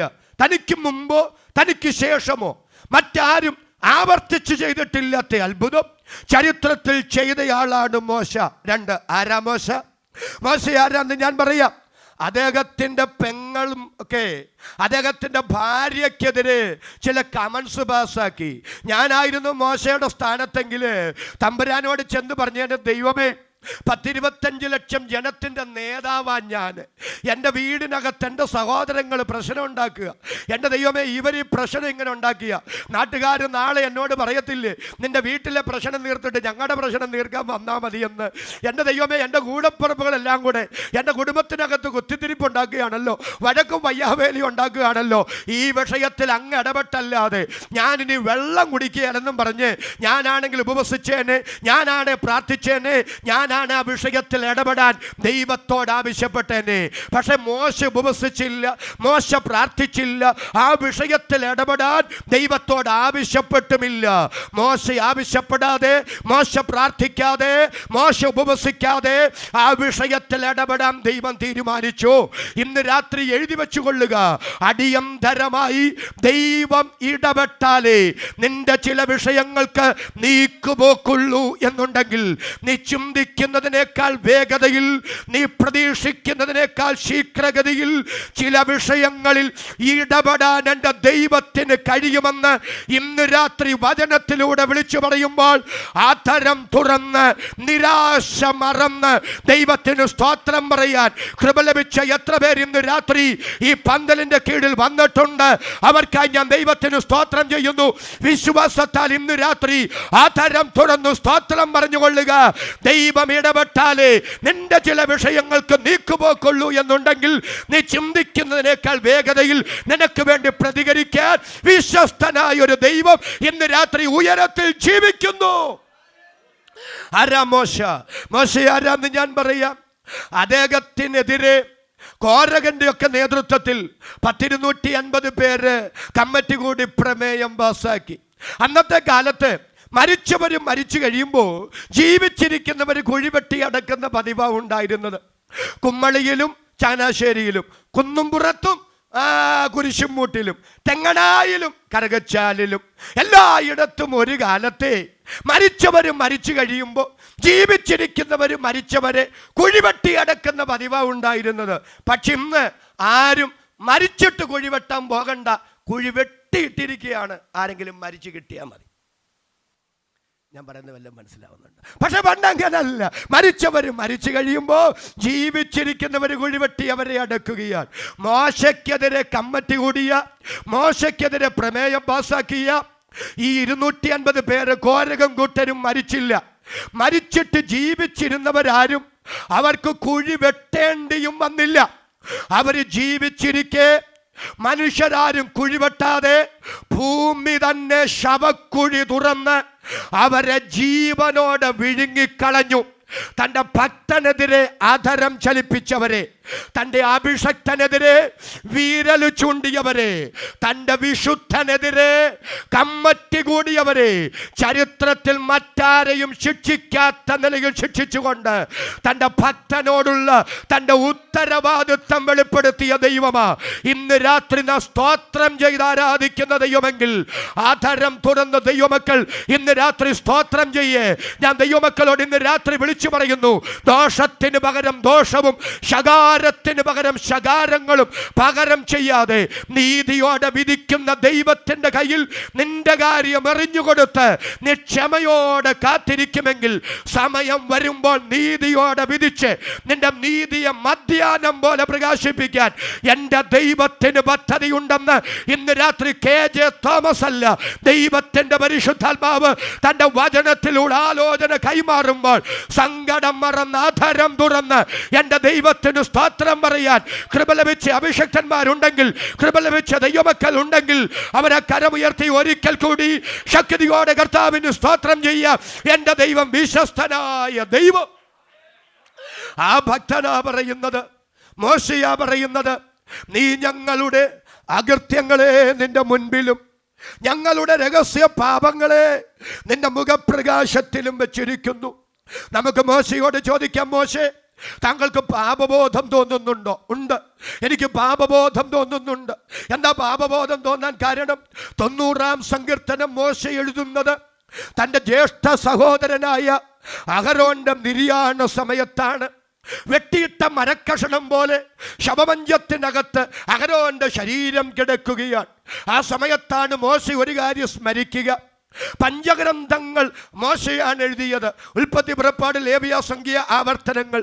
പഞ്ചഗ്രന്ഥങ്ങൾ മോശ എഴുതി വരുമ്പോൾ ആദാമിനോട് ദൈവം പറഞ്ഞ കൽപ്പന, ഏത് കൽപ്പന? നീ വൃക്ഷഫലം തിന്നരുത്, തിന്നാൽ തിന്നുന്ന നാളിൽ നീ മരിക്കും. പാപത്തിൻ്റെ ശമ്പളമായ മരണത്തെ സംബന്ധിച്ച് ആദാമിനോട് ദൈവം പറഞ്ഞ കൽപ്പന പിൽക്കാലത്ത് പുസ്തകത്തിൽ എഴുതിയ ആളും മോശയാണ്. പാപത്തിൻ്റെ ശമ്പളമായ മരണത്തെ സംബന്ധിച്ച് പുസ്തകത്തിൽ എഴുതിയപ്പോൾ മരണമെത്ര ഭയാനകമാണെന്നോ വേർപാടെത്ര വേദനാജനകമാണെന്നോ മോശയ്ക്ക് പിടികിട്ടിയില്ല. എഴുതിയപ്പോൾ അങ്ങ് എഴുതി. എന്നാൽ സ്വന്തം രക്തം, സ്വന്തം സഹോദരൻ, ജ്യേഷ്ഠൻ അഹരോൻ മരിച്ചു കിടക്കുമ്പോഴാണ്, മരവിച്ച് വിറങ്ങലിച്ച് കിടക്കുന്ന ആ ശരീരത്തിന് മുമ്പിൽ നിൽക്കുമ്പോഴാണ് മരണമെത്ര ഭയാനകമാണെന്ന്, വേർപാടെത്ര വേദനാജനകമാണെന്ന് മോശയ്ക്ക് ബോധ്യമായത്. ആ ബോധ്യത്തിൽ നിന്നാണ് നൊമ്പരത്തോടെ മോശ പറയുന്നത്, നീ ഞങ്ങളുടെ അകൃത്യങ്ങളെ നിന്റെ മുൻപിലും ഞങ്ങളുടെ രഹസ്യ പാപങ്ങളെ നിന്റെ മുഖപ്രകാശത്തിലും വെച്ചിരിക്കുന്നു. എന്നാൽ അതിൻ്റെ അർത്ഥം ഇത്രയേ ഉള്ളൂ: ദൈവമേ, എൻ്റെ ജ്യേഷ്ഠൻ മരിക്കാൻ കാരണം, ഈ കിടപ്പ് കിടക്കാൻ കാരണം അവൻ പാപിയായതുകൊണ്ടാണ്. പാപത്തിൻ്റെ ശമ്പളമാണ് മരണം. പാപിയായതുകൊണ്ടാണ് അവൻ മരിക്കേണ്ടി വന്നത്. അവൻ ഇന്ന് മരിച്ചു കിടക്കുന്നത് പോലെ ഇന്നല്ലെങ്കിൽ നാളെ, നാളെ അല്ലെങ്കിൽ മറ്റൊരിക്കൽ ഞാനും ഇങ്ങനെ കിടക്കേണ്ടി വരും. ഞാനും ഇങ്ങനെ കിടക്കേണ്ടി വരുന്നെങ്കിൽ അതിൻ്റെ അർത്ഥം ഞാനും പാപിയാണെന്നാണ്. ഇന്ന് രാത്രി മാന്യ ശ്രോതാക്കളെ, വിവിധ സ്ഥലങ്ങളിൽ, വിവിധ ഇടങ്ങളിൽ എൻ്റെ സന്ദേശം കേൾക്കുന്ന മാന്യമിത്രമേ, നിങ്ങൾക്ക് യേശുക്രിസ്തുവിനെ വേണ്ട. യേശുക്രിസ്തുവിലൂടെ ദൈവമൊരുക്കിയ രക്ഷാകര പദ്ധതിയും പാപപരിഹാരവും നിങ്ങൾക്ക് വേണ്ട. വേണ്ടാതിരിക്കണമെങ്കിൽ നിങ്ങൾ മരിക്കാതിരിക്കണം. എന്നാൽ ഇന്നല്ലെങ്കിൽ നാളെ, നാളെ അല്ലെങ്കിൽ മറ്റൊരിക്കൽ മരണമെന്ന സത്യത്തിൻ്റെ മുമ്പിൽ നിസ്സഹായിയായി താങ്കൾ മുട്ടുകുത്തപ്പെടേണ്ട വ്യക്തിയാണെങ്കിൽ അതിൻ്റെ അർത്ഥം നിങ്ങൾ പാപിയാണെന്നാണ്. പാപിയായതുകൊണ്ടാണ് നിങ്ങൾ മരിക്കേണ്ടി വരിക. അങ്ങനെയാണെങ്കിൽ പാപിയായതുകൊണ്ടാണ് മരിക്കേണ്ടി വരുന്നതെങ്കിൽ ഏക മനുഷ്യനാൽ പാപവും പാപത്താൽ മരണവും എല്ലാവരിലേക്കും കടന്നിരിക്കുന്നു എന്ന് തിരുവെടുത്തു പറയുകയാൽ ഇന്ന് രാത്രി അസന്നിഗ്ധമായി ഞാൻ വിളിച്ചു പറയുന്നു, നിങ്ങളൊരു മനുഷ്യനാണെങ്കിൽ, നിങ്ങൾ മരിക്കേണ്ട വ്യക്തിയാണെങ്കിൽ നിങ്ങൾക്ക് യേശുവിനെ വേണം. യേശു ക്രിസ്തുവിലൂടെ ദൈവമൊരുക്കിയ രക്ഷാപദ്ധതി വേണം. നിങ്ങൾക്ക് പാപപരിഹാരം വേണം. എത്ര പേർക്ക് സന്തോഷത്തോടെ സ്തോത്രം പറയാൻ പറ്റും? പോരാ, കരങ്ങൾ ഉയർത്തി ഒരിക്കൽ കൂടി ശക്തിയോടെ കർത്താവിന് സ്തോത്രം ചെയ്യുക. ഇന്ന് രാത്രി ആ യാഥാർത്ഥ്യം നിങ്ങൾ മറക്കരുത്. അടുത്ത അതിപ്രധാനമായ ചിന്തയിലേക്ക് ഞാൻ മടങ്ങി വരികയാണ്. മനുഷ്യൻ പാപിയാണെങ്കിൽ സകല മനുഷ്യർക്കും പാപപരിഹാരം ആവശ്യമാണെങ്കിൽ ഏതാണ് പാപപരിഹാരം? എന്താ അത് പറയാനാണ് അല്പസമയം ഞാൻ ചെലവഴിക്കാൻ ആഗ്രഹിക്കുക. 2 കൊരിന്ത്യർ ലേഖനത്തിലേക്ക് നമുക്ക് വരാം. 2 കൊരിന്ത്യർ ലേഖനം 5-ാം അധ്യായം 21-ാമത്തെ വാക്യം. പാപമറിയാത്തവനെ നാം അവനിൽ ദൈവത്തിന്റെ നീതി ആകേണ്ടുന്നതിന് അവൻ നമുക്ക് വേണ്ടി പാപമാക്കി. സവിശേഷ ശ്രദ്ധ നിങ്ങളുടെ ചിന്തയിലേക്ക് ഞാൻ ഒന്ന് തരികയാണ്. ഇനി എല്ലാവരും ഒന്ന് ശ്രദ്ധിക്കുക പ്ലീസ്. പാപമറിയാത്തവനെ നാം അവനിൽ ദൈവത്തിൻ്റെ നീതിയാകേണ്ടുന്നതിന് അവൻ നമുക്ക് വേണ്ടി പാപമാക്കി. വാക്യം വായിച്ചപ്പോൾ ദൈവമക്കൾക്ക് പോലും മനസ്സിലായിട്ടില്ല. അപ്പം പിന്നെ വീടുകളിലോ വീതികളിലോ ഒക്കെ ശ്രദ്ധിക്കുന്നവർക്ക് അത് മനസ്സിലാകണമെന്ന് നിർബന്ധമില്ല. അതുകൊണ്ട് നിങ്ങൾക്ക് മനസ്സിലാകുന്നത് പോലെ ഞാനത് വ്യക്തമാക്കി തരാം. നമുക്കറിയാം, 4-ാം ലോകൈക സാമ്രാജ്യമായ റോമൻ സാമ്രാജ്യം, ആ റോമൻ സാമ്രാജ്യത്തിൻ്റെ ഭരണഘടനയുടെ ചുവട് പിടിച്ചാണ് ബ്രിട്ടീഷുകാരുടെ ഭരണഘടന ഉണ്ടായത്. ബ്രിട്ടീഷുകാരുടെ ഭരണഘടനയുടെ നല്ല അംശങ്ങൾ കൂടി ഒപ്പിയെടുത്താണ് ഇന്ത്യ മഹാരാജ്യത്തിൻ്റെ ഭരണഘടന ഉണ്ടായത്. നമ്മുടെ ഭരണഘടനാ ശില്പികളൊക്കെ നമുക്ക് വിഭാവന ചെയ്ത ഒരു പച്ച പരമാർത്ഥമുണ്ട്. ആ പരമാർത്ഥം ഇതാണ്: 1000 കുറ്റവാളികൾ രക്ഷപ്പെട്ടാലും ഒരു നിരപരാധി ശിക്ഷിക്കപ്പെടാൻ പാടില്ല. ആ ഭരണഘടനയുടെ കാവൽ ഭടനാണ് പൊന്തിയോസ് പീലാത്തോസ്. പീലാത്തോസിന്റെ കൽത്തളത്തിൽ യേശുവിനെ വിസ്താരത്തിന് കൊണ്ടുവരികയാണ്. 1ാമത് ഹന്നാവിന്റെ മുമ്പിൽ, 2ാമത് കയ്യപ്പാവിന്റെ മുമ്പിൽ, 3ാമത് യഹൂദ മതകോടതിയായ സന്നിധിയും സംഘത്തിന്റെ മുമ്പിൽ, 3ാമത് 4ാമത് പീലാത്തോസിന്റെ മുമ്പിൽ, 5ാമത് ഹെരോദാവിന്റെ മുമ്പിൽ. പീലാത്തോസ് മാത്രം യേശുവിനെ 3 പ്രാവശ്യം വിസ്തരിച്ചു. അതുകൊണ്ടാണ് വേദപുസ്തകം പറയുക, 3ാമതും പീലാത്തോസ് അവരോട്. അപ്പൊ തിരിച്ചും മറിച്ചും തിരിച്ചും പീലാത്തോസ് യേശുവിനെ വിസ്തരിച്ചു. അവസാനം ആ ന്യായാധിപൻ പൊതുലോകത്താടായി ഉറക്കെ വിളിച്ചു പറയുന്നു, യേശു ക്രിസ്തു നിരപരാധി, യേശു യാതൊരു കുറ്റവും ചെയ്തിട്ടില്ല. സാമാന്യ നീതിബോധത്തെക്കുറിച്ച് ഗ്രാഹ്യമുള്ള ഈ നാട്ടുകാരോട് ഞാൻ ചോദിക്കുന്നു, ഒരു നീതിന്യായ കോടതിയിൽ ഒരാളെ തിരിച്ചും മറിച്ചും തിരിച്ചും വിസ്തരിച്ചു അല്ല. ഉദാഹരണം പറയാം, ചങ്ങനാശ്ശേരിയിൽ ഒരാളെ പോലീസ് ഒരു കേസിൽ അറസ്റ്റ് ചെയ്തു. അദ്ദേഹത്തെ ആ കോടതിയിൽ ഹാജരാക്കി. ബഹുമാനപ്പെട്ട കോടതി അദ്ദേഹത്തിൻ്റെ കേസ് വിസ്തരിച്ചു. അവസാനം കോടതി വിധി പ്രഖ്യാപിക്കുന്നു, ഇദ്ദേഹം നിരപരാധിയാണ്, ഇദ്ദേഹം കുറ്റം ചെയ്തിട്ടില്ല. അടുത്തത് നീതിന്യായ കോടതി എന്താ പറയുന്നത്? ഇദ്ദേഹം നിരപരാധിയായതുകൊണ്ട്, ഇദ്ദേഹം കുറ്റം ചെയ്തിട്ടില്ലാത്തത് കൊണ്ട് ഞാൻ ഇദ്ദേഹത്തെ വെറുതെ വിടുന്നു. അതല്ലേ ആ കോടതി പറയുക? അല്ല, കുറ്റം തെളിയിക്കപ്പെട്ട കുറ്റത്തിന് ഭരണഘടന നിഷ്കർഷിക്കുന്ന ആ ശിക്ഷ കൊടുക്കുകയല്ലേ ആ ബഹുമാനപ്പെട്ട കോടതിയുടെ ധർമ്മം. എന്നാൽ ലോക ചരിത്രത്തിൽ ഇതുവരെ കേട്ടുകേൾവിയില്ലാത്തൊരു വിധി എൻ്റെ യേശുവിൻ്റെ കാര്യത്തിൽ നടന്നു. പീലാത്തോസ് പറയുന്നു, യേശു നിരപരാധി, യേശു യാതൊരു കുറ്റവും ചെയ്തിട്ടില്ല. പക്ഷേ അടുത്തത് അദ്ദേഹം പറയുന്നത്, ഞാൻ യേശുവിനെ വെറുതെ വിടുന്നു എന്നല്ല, നിങ്ങൾ കൊണ്ടുപോയി ക്രൂശിക്കുക. ഇന്ന് രാത്രി മാന്യ ശ്രോതാക്കളെ, ഞാൻ നിങ്ങളോട് ചോദിക്കുന്നു, കർത്താവായ യേശു ക്രിസ്തു നിരപരാധിയെന്നും യാതൊരു കുറ്റവും ചെയ്തിട്ടില്ലെന്നും ആ ബഹുമാനപ്പെട്ട കോടതി ഉറക്കെ വിളിച്ചു പൊതുസമൂഹത്തോട് പറഞ്ഞിട്ട് എന്തുകൊണ്ട് യേശുവിനെ വെറുതെ വിടാതെ ക്രൂശിക്കാൻ വിട്ടുകൊടുത്തു? അതിൻ്റെ മർമ്മം നിങ്ങൾ അറിയണം കേട്ടോ. അത് പീലാത്തോസിന്റെ തീരുമാനമായിരുന്നില്ല, പ്രത്യുത സ്വർഗീയ കോടതിയുടെ നിർണയമായിരുന്നു. ഏതാണ് ആ നിർണയം? പാപമറിയാത്ത യേശുവിനെ മാനവവർഗത്തിന് പകരം പാപമാക്കിക്കൊണ്ട് ദൈവമൊരുക്കിയ പാപപരിഹാര മാർഗം അതാണെന്ന് പറയുമ്പോ ആധരം തുറന്ന് രക്ഷയുടെ സന്തോഷത്തോടെ ഇന്ന് രാത്രി സ്തോത്രം പറയാൻ കൃപ ലഭിച്ച ദൈവമക്കളുടെ കരങ്ങൾ ഞാൻ ഒന്നുകൂടെ കാണട്ടെ. കരമുയർത്തി, ശബ്ദമുയർത്തി ഇന്ന് രാത്രി ദൈവത്തിന് സ്തോത്രം ചെയ്യുക. അല്പം കൂടെ യേശുവിന്റെ ക്രൂശിന് ചുവട്ടിലേക്ക് നിങ്ങളുടെ ശ്രദ്ധയെ ഞാൻ കൊണ്ടുവരികയാണ്. വായിക്കാം 1 പത്രോസിന്റെ ലേഖനം 2-ാം അധ്യായം 24-ാമത്തെ വാക്യം. 1 പത്രോസിന്റെ ലേഖനം 2-ാം അധ്യായം 24-ാമത്തെ വാക്യം. നാം പാപം സംബന്ധിച്ച് മരിച്ച് നീതിക്ക് ജീവിക്കേണ്ടതിന് അവൻ തൻ്റെ ശരീരത്തിൽ നമ്മുടെ പാപങ്ങളെ ചുമന്നുകൊണ്ട് ക്രൂശിന്മേൽ കയറി. അവന്റെ അടിപ്പിണരാൽ നിങ്ങൾക്ക് സൗഖ്യം. ആ വാക്യത്തിന്റെ അകത്തൊക്കെ ഒരു ദൈവശക്തി ഇല്ലേ? നാം പാപം സംബന്ധിച്ച് മരിച്ച് നീതിക്ക് ജീവിക്കേണ്ടുന്നതിന് യേശു തന്റെ ശരീരത്തിൽ നമ്മുടെ പാപങ്ങളെ ചുമന്നു, ക്രൂശിന്മേൽ കയറി. അവന്റെ അടിപ്പിണരാൽ നിങ്ങൾക്ക് സൗഖ്യം വന്നുമിരിക്കുന്നു. വിശ്വാസത്താൽ ഇന്ന് രാത്രി യേശുവിന്റെ നാമത്തിൽ അത് അവകാശമാക്കാൻ കൃപ ലഭിച്ച എത്ര പേര് ഈ പന്തലിന്റെ കീഴിൽ വന്നിട്ടുണ്ട്? അവർക്കായി ഞാൻ ദൈവത്തെ സ്തുതിക്കുന്നു. എൻ്റെ സഹോദരങ്ങളെ, ഞാൻ ആ ഭാഗം ഒന്ന് അല്പം നൊമ്പരത്തോടെ പറഞ്ഞോട്ടെ. ഞാൻ ഒരു കാലത്ത് വിചാരിച്ചുകൊണ്ടിരുന്നത്, കാരണം ഞാൻ ഒരു പെന്തക്കോസ്ത് ജനിച്ച ആളല്ല. 12-13 വയസ്സുള്ളപ്പോഴാണ് പെന്തക്കോസ്ത് അനുഭവത്തിലേക്ക് വന്നത്. അപ്പം ഞാൻ ജനിച്ച് വീണ ആ അനുഭവത്തിൽ ഞാൻ മനസ്സിലാക്കിക്കൊണ്ടിരുന്നത്, ദൈവത്തിന് സ്തോത്രം, യേശു ക്രിസ്തു എൻ്റെ പാപമെല്ലാം ക്രൂശിൽ ചുമന്നു എന്നായിരുന്നു. അതുകൊണ്ട് ഞാൻ എൻ്റെ കുഞ്ഞുനാളിലൊക്കെ ഉണ്ടല്ലോ കുരിശെടുത്ത് ഭയഭക്തി ബഹുമാൻ ആദരവോടെ മുത്തുപൊട്ടി പാടുമായിരുന്നു, കർത്താവേ നിൻ ക്രൂശിനെ ഞാൻ ആരാധിച്ചു വണങ്ങുന്നേ എന്നൊക്കെ. അങ്ങനെ പാടുമ്പോൾ എൻ്റെ ചിന്ത എന്നാണെന്നറിയാമോ? യേശു ക്രിസ്തു എൻ്റെ പാപം എല്ലാം ക്രൂശിൽ ചുമന്നു എന്നായിരുന്നു. എന്നാൽ പിന്നീട് വേദപുസ്തകം പഠിച്ചു വന്നപ്പോഴാണ് എനിക്ക് മനസ്സിലായത്, യേശു ക്രൂശ് ചുമന്നു, സത്യം സത്യം സത്യം. പക്ഷെ ക്രൂശിലല്ല നമ്മുടെ പാപങ്ങൾ ചുമന്നത്. കെ.ജെ. തോമസ് പറയുന്നതല്ല, ആകാശം മാറിയാലും ഭൂമി മാറിയാലും മാറാത്ത ദൈവത്തിന്റെ വചനം പറയുന്നു, അവൻ തൻ്റെ ശരീരത്തിൽ നമ്മുടെ പാപങ്ങളെ ചുമന്നു, ക്രൂശിന്മേൽ കയറി. അവന്റെ അടിപ്പിണരാൽ നമുക്ക് സൗഖ്യം വന്നുമിരിക്കുന്നു.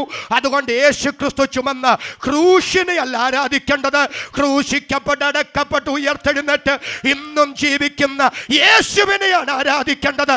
യേശു ക്രിസ്തുവാണ് ആരാധനയ്ക്ക് യോഗ്യൻ. എത്ര പേർക്ക് ആധാരം തുറന്ന് സന്തോഷത്തോടെ ഇന്ന് രാത്രി സ്തോത്രം പറയാൻ ആമേൻ ആധാരത്തിൽ അഭിഷേകമുണ്ട്? അവർക്കായി ഞാൻ ദൈവത്തെ സ്തുതിക്കുന്നു. ആ ഭാഗത്തേക്ക് നമുക്ക് മടങ്ങി വരാം. എന്താ വായിക്കുന്നത്? പാപം സംബന്ധിച്ച് മരിച്ച് നീതിക്ക് ജീവിക്കേണ്ടുന്നതിന് യേശു തൻ്റെ ശരീരത്തിൽ നമ്മുടെ പാപങ്ങളെ ചുമന്നു, ക്രൂശിന്മേൽ കയറി. അവൻ്റെ അടിപ്പിണരാൽ നിങ്ങൾക്ക് സൗഖ്യം വന്നുമിരിക്കുന്നു. നിങ്ങൾ എൻ്റെ കൂടെ യേശുവിൻ്റെ ക്രൂശിന് ചുവട്ടിലേക്കൊന്ന് വരാമോ? തലയിൽ മുൾക്കിരീടം ചൂടപ്പെട്ട്, കണ്ണുകെട്ടി തല്ലപ്പെട്ട്, മുഖത്ത് കാർക്കിച്ചു തുപ്പലേൽക്കപ്പെട്ട് എൻ്റെ രക്ഷിതാവ് നിൽക്കുന്നു. പീലാത്തോസിന്റെ കൽത്തളത്തിനകത്ത് 2 ഇരുമ്പ് തൂണുകൾ. ആ ഇരുമ്പ് തൂണുകളുടെ നടുവിൽ അരിമനാഥനെ റാപോലെ വളച്ചു നിർത്തി. ഉണങ്ങിയ കുതിരയുടെ തോലുകൊണ്ടുള്ള റോമൻ ചാട്ടവാർ. ആ ചാട്ടവാറിന്റെ അറ്റത്ത് ഈയ കൊളുത്തുകളും എല്ലിൻ കഷണങ്ങളും മനുഷ്യാസ്ഥികളും ഘടിപ്പിച്ചിരിക്കുന്നു. പടയാളികൾ 2 പേർ നിൽക്കുന്നു. ഒരാൾ ആ ചാട്ടവാർ അന്തരീക്ഷത്തിലേക്ക് ഉയർത്തി എൻ്റെ രക്ഷിതാവിൻ്റെ പുറത്തേക്ക് ആഞ്ഞെറിയുന്നു. ഈയ കൊളുത്തുകളും എല്ലിൻ കഷണങ്ങളും മനുഷ്യാസ്ഥികളും പച്ചമാംസത്തിലേക്ക് ആഴ്ന്നിറങ്ങുന്നു. പടയാളി ആ ചാട്ടവാർ ആ മുകളിലേക്ക് പറിച്ചു പൊക്കിയെടുക്കുകയല്ല, താഴേക്ക് വലിച്ചു കൊണ്ടുപോകുകയാണ്. ആ ചാട്ടവാർ താഴേക്ക് നിരങ്ങി നീങ്ങുമ്പോൾ എൻ്റെ രക്ഷിതാവിൻ്റെ മാംസം കീറി മറിയുകയാണ്. പല പ്രാവശ്യത്തെ അടി കഴിയുമ്പോൾ നിലത്ത് ഉഴലുന്ന ആ നിലത്ത് ആ ഉഴവ് നടന്ന് ചേർത്തെറിച്ചു മാറുന്നത് പോലെ എൻ്റെ രക്ഷിതാവിൻ്റെ പുറത്തെ ഉഴവ് ചാലുപോലെ നീളത്തിൽ കീറിയ പാടുകൾ കാണാം. എൻ്റെ യേശുവിൻ്റെ പുറത്തെ മാംസം പല സൈഡിലേക്ക് കീറിത്തൂങ്ങി മറിഞ്ഞു കിടക്കുന്നു. ആ കീറിത്തൂങ്ങി മറിയപ്പെട്ട മാംസത്തിൻ്റെ വിടവിലേക്ക് സൂക്ഷിച്ചു നോക്കിയാൽ ഊറി ഇറങ്ങി ഒഴുകി വരുന്ന പരിശുദ്ധ രക്തം കാണാം. ആ ഊറി ഒഴുകിയ പരിശുദ്ധ രക്തം അവസാനം തളം കെട്ടി കിടന്നത് പീലാത്തോസിന്റെ കൽത്തളത്തിനകത്ത്. ഇന്നേക്ക് 2018 വർഷങ്ങൾക്ക് പിറകിൽ പീലാത്തോസിന്റെ കൽത്തളത്തിനകത്ത് ഉഴുതുമറിയപ്പെട്ട എൻ്റെ രക്ഷിതാവിൻ്റെ ആ മാംസത്തിന്റെ വിടവിലൂടെ ഒലിച്ചിറങ്ങി പീലാത്തോസിന്റെ കൽത്തളത്തിനകത്ത് തളം കെട്ടിക്കിടന്ന ആ രക്തത്തിനൊരു പ്രത്യേകതയുണ്ട് കേട്ടോ. ആ രക്തത്തിന്റെ അകത്ത് നിന്റെ രോഗശാന്തി എൻ്റെ തമ്പുരാൻ ഒളിപ്പിച്ചു വച്ചിരിക്കുന്നതെങ്കിൽ ഈ സുവിശേഷ യോഗത്തിന്റെ 2ാമത്തെ രാത്രി എന്തുകൊണ്ടൊരു അത്ഭുത രോഗശാന്തി ഇന്ന് രാത്രി ഇതിനകത്ത് സംഭവിച്ചുകൂടാ? വിശ്വസിക്കുന്നവർക്ക് വേണ്ടി വ്യാപരിക്കുന്ന ദൈവശക്തി ഇന്ന് രാത്രി പന്തലിന്റെ കീഴിൽ ഇറങ്ങട്ടെ. അത്ഭുത രോഗശാന്തി ഇന്ന് രാത്രി നിന്റെ ശരീരത്തിൽ വ്യാപരിക്കട്ടെ. നിന്റെ രക്തധമനികളിൽ, നിന്റെ മാംസപേശികളിൽ, നിന്റെ ആന്തരിക അവയവങ്ങളിൽ, നിന്റെ ബാഹ്യ അവയവങ്ങളിൽ ഇന്ന് രാത്രി ദൈവശക്തി വ്യാപരിക്കട്ടെ. എൻ്റെ മാന്യ ശ്രോതാക്കളുടെ ആരുടെയെങ്കിലും ശരീരത്തിൽ ഇന്ന് രാത്രി രോഗാത്മാവായി കുടിയിരിക്കുന്ന പൈശാചിക വ്യാപാരമുണ്ടെങ്കിൽ പാമ്പുകളെയും തേളുകളെയും ചവിട്ടാൻ ശത്രുവിൻ്റെ സകല ബലത്തെയും കെടുത്താൻ അധികാരം തന്ന യേശുവിൻ്റെ നാമത്തിൽ ആ രോഗാത്മാക്കളോട് ഇന്ന് രാത്രി വിട്ടുമാറുവാൻ ആത്മാവിൽ ഞങ്ങൾ ഒരുമിച്ച് കൽപ്പിക്കുന്നു. ആധാരം തുറന്ന് ആത്മാവിൽ സ്തോത്രം ചെയ്യാൻ കൃപ ലഭിച്ച അഭിഷക്തന്മാർ, കൃപ ലഭിച്ച ദൈവമക്കൾ ആ കരമടിച്ച് 1 മിനിറ്റ് ശക്തിയോട് ഇന്ന് രാത്രി സ്തോത്രം ചെയ്യാം. പാമ്പുകളെയും തേളുകളെയും ചവിട്ടാൻ, ശത്രുവിൻ്റെ സകല ബലത്തെയും കെടുത്താൻ അധികാരം തന്ന യേശുവിൻ്റെ നാമത്തിൽ ഇന്ന് രാത്രി ആരുടെയെങ്കിലും ശരീരത്തിൽ രോഗാത്മാവായി കുടിയിരിക്കുന്ന പൈശാചിക വ്യാപാരമുണ്ടെങ്കിൽ അഴിഞ്ഞു മാറുവാൻ ഞങ്ങൾ ഒരുമിച്ച് കൽപ്പിക്കുന്നു. ആത്മാവ് നിയോഗം തരുന്നവര് മാത്രം കരമടിച്ച് ആധാരം തുറന്ന് പോരാ. ശബ്ദമുയർത്തി ഈ രാത്രി ദൈവത്തിന് സ്തോത്രം ചെയ്യാം. ദൈവശക്തി ഇന്ന് രാത്രി ഇതിനകത്ത് വ്യാപരിക്കട്ടെ.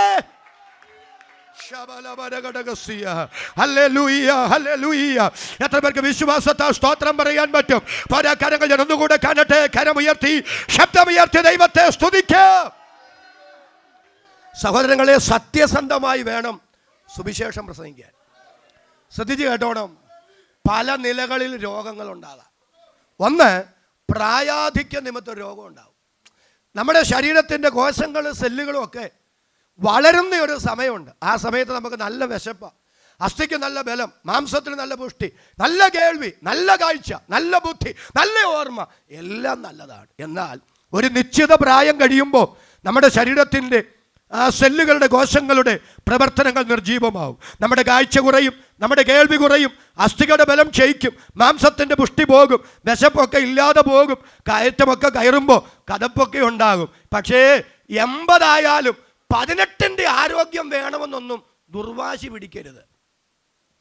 ഒരു നല്ല സ്തോത്രം എന്ന് പറ. മുങ്ങി പൊങ്ങി അന്യഭാഷ പറഞ്ഞു എന്നുള്ളത് കൊണ്ട് 75-ാമത്തെ വയസ്സിലും 20-ാമത്തെ വയസ്സിലെ ആരോഗ്യമൊന്നും വേണമെന്ന് ആ ദുർവാശിയൊന്നും പെടുക്കരുത് കേട്ടോ. 75-ാമത്തെ വയസ്സിൽ ശരീരത്തിൻ്റെ ബലഹീനതകളൊക്കെ ഉണ്ടായെന്ന് വരാം, കാഴ്ച കുറഞ്ഞെന്ന് വരാം, കേൾവി കുറഞ്ഞെന്ന് വരാം, അസ്ഥിയുടെ ബലം പോയെന്ന് വരാം, മാംസത്തിൻ്റെ പുഷ്ടി പോയെന്ന് വരാം. അവിടെയും ദൈവത്തോട് പിടിവാശിപ്പെടുകയല്ല, ആ ശരീരത്തിൻ്റെ ബലഹീനതയിൽ ഇരുന്നു കൊണ്ട് എന്നെ ശക്തനാക്കുന്നവൻ മുഖാന്തരം ഞാൻ സകലത്തിലും മതിയാകുന്നു എന്ന് സ്തോത്രം പറയാൻ പറ്റുന്നതാണ് ദൈവകൃപയുടെ ലക്ഷണമെന്ന് ഞാൻ പറയുമ്പോൾ അതരം തുറന്ന് ആമേൻ പറയാൻ അതരത്തിൽ അഭിഷേകമുള്ളവരുണ്ടെങ്കിൽ അവർ മാത്രമേ കരമുയർത്തി ഒരിക്കൽ കൂടി ശക്തിയോടെ കർത്താവിന് സ്തോത്രം ചെയ്യുക. ഇന്ന് രാത്രി തിരിച്ചറിയുക, ശരീരത്തിൻ്റെ പ്രായാധിക്യം അനുസരിച്ച് ശരീരത്തിന് ബലഹീനതയുണ്ട്. എന്നോടൊന്ന് സ്തോത്രം പറഞ്ഞേ. 2, അമിത ഭക്ഷണ നിമിത്തം രോഗം ഉണ്ടാവും. ഹല്ലേലൂയ.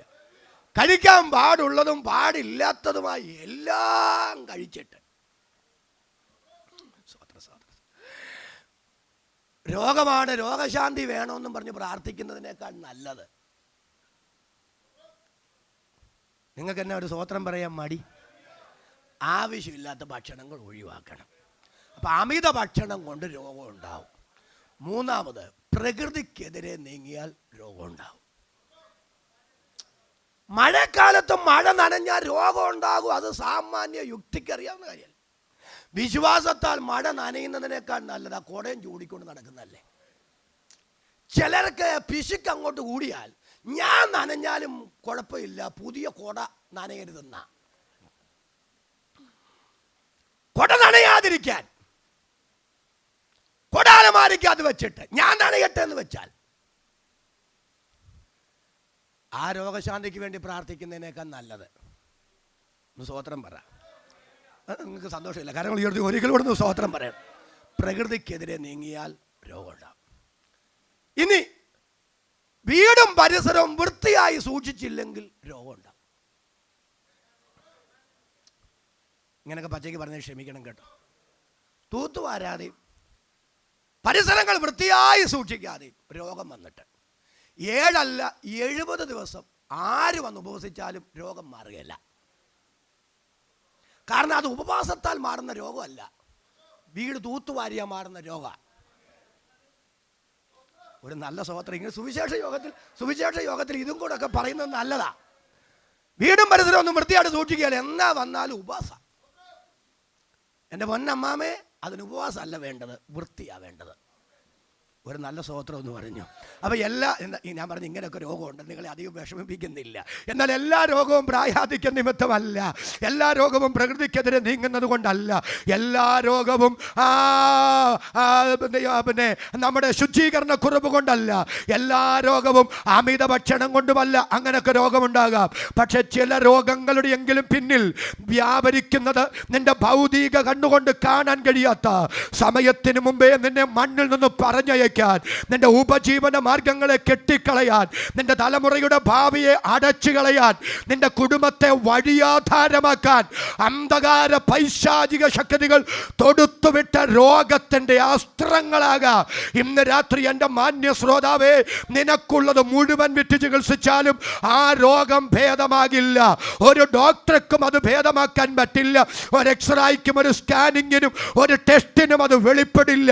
കാരണം അതിൻ്റെ പിന്നിൽ വ്യാപരിക്കുന്നത് രോഗത്തിൻ്റെ ദുരാത്മാവാ. എന്നാൽ ഈ രാത്രി ഒരു പൈസ പോലും നീ മുടക്കണ്ട. ഈ സന്ദേശം കേൾക്കുന്ന എൻ്റെ മാന്യ ശ്രോതാക്കളുടെ ആരുടെയെങ്കിലും കുടുംബത്തിൽ, ശരീരത്തിൽ, തലമുറകളുടെ മേൽ അവരുടെ ആയുസ്സിനെതിരെ, ആരോഗ്യത്തിനെതിരെ, പ്രാണനെതിരെ, തലമുറകൾക്കെതിരെ, ഉപജീവന മാർഗങ്ങൾക്കെതിരെ അന്ധകാര പൈശാചിക ശക്തികൾ തൊടുത്തുവിട്ടിട്ടുള്ള ഏതെങ്കിലും രോഗത്തിൻ്റെ കടുങ്കട്ടുകൾ ഉണ്ടെങ്കിൽ, പാമ്പുകളെയും തേളുകളെയും തേളുകളെയും ചവിട്ടാൻ, ശത്രുവിന്റെ സകല ബലത്തെയും കെടുത്താൻ അധികാരം തന്ന യേശു ക്രിസ്തുവിന്റെ നാമത്തിൽ ഇന്ന് രാത്രി ഞങ്ങൾ ഒരുമിച്ച് ആത്മാവിൽ കൽപ്പിക്കുന്നു. ആ രോഗശക്തികൾ ഇന്ന് രാത്രി അഴിഞ്ഞു മാറട്ടെ. പരിശുദ്ധാത്മാവ് ആധാരത്തിൽ നിയോഗം തരുന്നവരുണ്ടെങ്കിൽ, ഹൃദയത്തിനകത്ത് നിയോഗം തരുന്നവരുണ്ടെങ്കിൽ ഒരു 2 മിനിറ്റ് കരമടിച്ച് ശക്തിയോടെ ഈ രാത്രി ദൈവത്തിന് സ്തോത്രം ചെയ്യുക. വീശി അടിക്കുന്ന കാറ്റ് പോലെ, പാഞ്ഞൊഴുകുന്ന നദി പോലെ, ആളിക്കത്തുന്ന തീ പോലെ ഇന്ന് രാത്രി ദൈവശക്തി ഇതിനകത്ത് വ്യാപരിക്കട്ടെ. തന്റെ വചനമയച്ച് സൗഖ്യമാക്കുന്ന ദൈവം യേശു ക്രിസ്തുവിനെയും തന്റെ പവിത്ര രക്തത്തെയും ഇന്ന് രാത്രി ഞാൻ ഉച്ചരിക്കുമ്പോൾ ആ നാമത്തിന്റെ ശക്തിയാൽ, ആ രക്തത്തിന്റെ ശക്തിയാൽ അത്ഭുത രോഗശാന്തി ഇന്ന് രാത്രി ഇതിനകത്ത് സംഭവിക്കുന്നു. KJ തോമസ് നിങ്ങളുടെ തലയിൽ കൈവെക്കണ്ട, ഒരു പാസ്റ്ററും കൈവെക്കണ്ട. ആണിപ്പാടേറ്റ കർത്താവിന്റെ കരം, നിനക്ക് വേണ്ടി ക്രൂശിക്കപ്പെട്ടവന്റെ കരം, ഗെത്സമനിയുടെ തോട്ടം മുതൽ കാൽവറിയുടെ കുലക്കളം വരെ നിനക്ക് വേണ്ടി യേശു ഒഴുക്കിയ തന്റെ പുണ്യാക രക്തത്തിന്റെ ശക്തി ഇന്ന് രാത്രി നിന്റെ ശരീരത്തിൽ ഇറങ്ങി അത്ഭുത രോഗശാന്തി ഇന്ന് രാത്രി ഇതിനകത്ത് സംഭവിക്കുന്നു. രോഗാത്മാവേ, ദുരാത്മാവേ, പൈശാചിക ശക്തിയെ ഇന്ന് രാത്രി അമർച്ചയായി സ്വർഗത്തിനും ഭൂമിക്കും നാഥനായ നാസറേയനായ യേശു ക്രിസ്തുവിന്റെ നാമത്തിൽ നിന്നോട് കൽപ്പിക്കുന്നു. രോഗശക്തികൾ ഇന്ന് രാത്രി അഴിഞ്ഞു മാറുക. രോഗാത്മാക്കൾ ഇന്ന് രാത്രി വിട്ടു മാറുക. രോഗബന്ധനങ്ങൾ ഇന്ന് രാത്രി അകന്നു നിൽക്കട്ടെ. അഭിഷേകം പ്രാപിച്ചവരെ, ആത്മാവിൽ നിയോഗമുള്ളവരെ കരമടിച്ച് 2 മിനിറ്റ് ദൈവത്തെ ആരാധിച്ചു. അത് കഴിഞ്ഞ് ഞാൻ പ്രസംഗം തുടരുകയുള്ളൂ. ഇന്ന് രാത്രി യേശുവിന്റെ നാമത്തിൽ അത്ഭുത രോഗശാന്തി പരിശുദ്ധാത്മാവ് നിന്റെ മേൽ അയക്കുന്നു.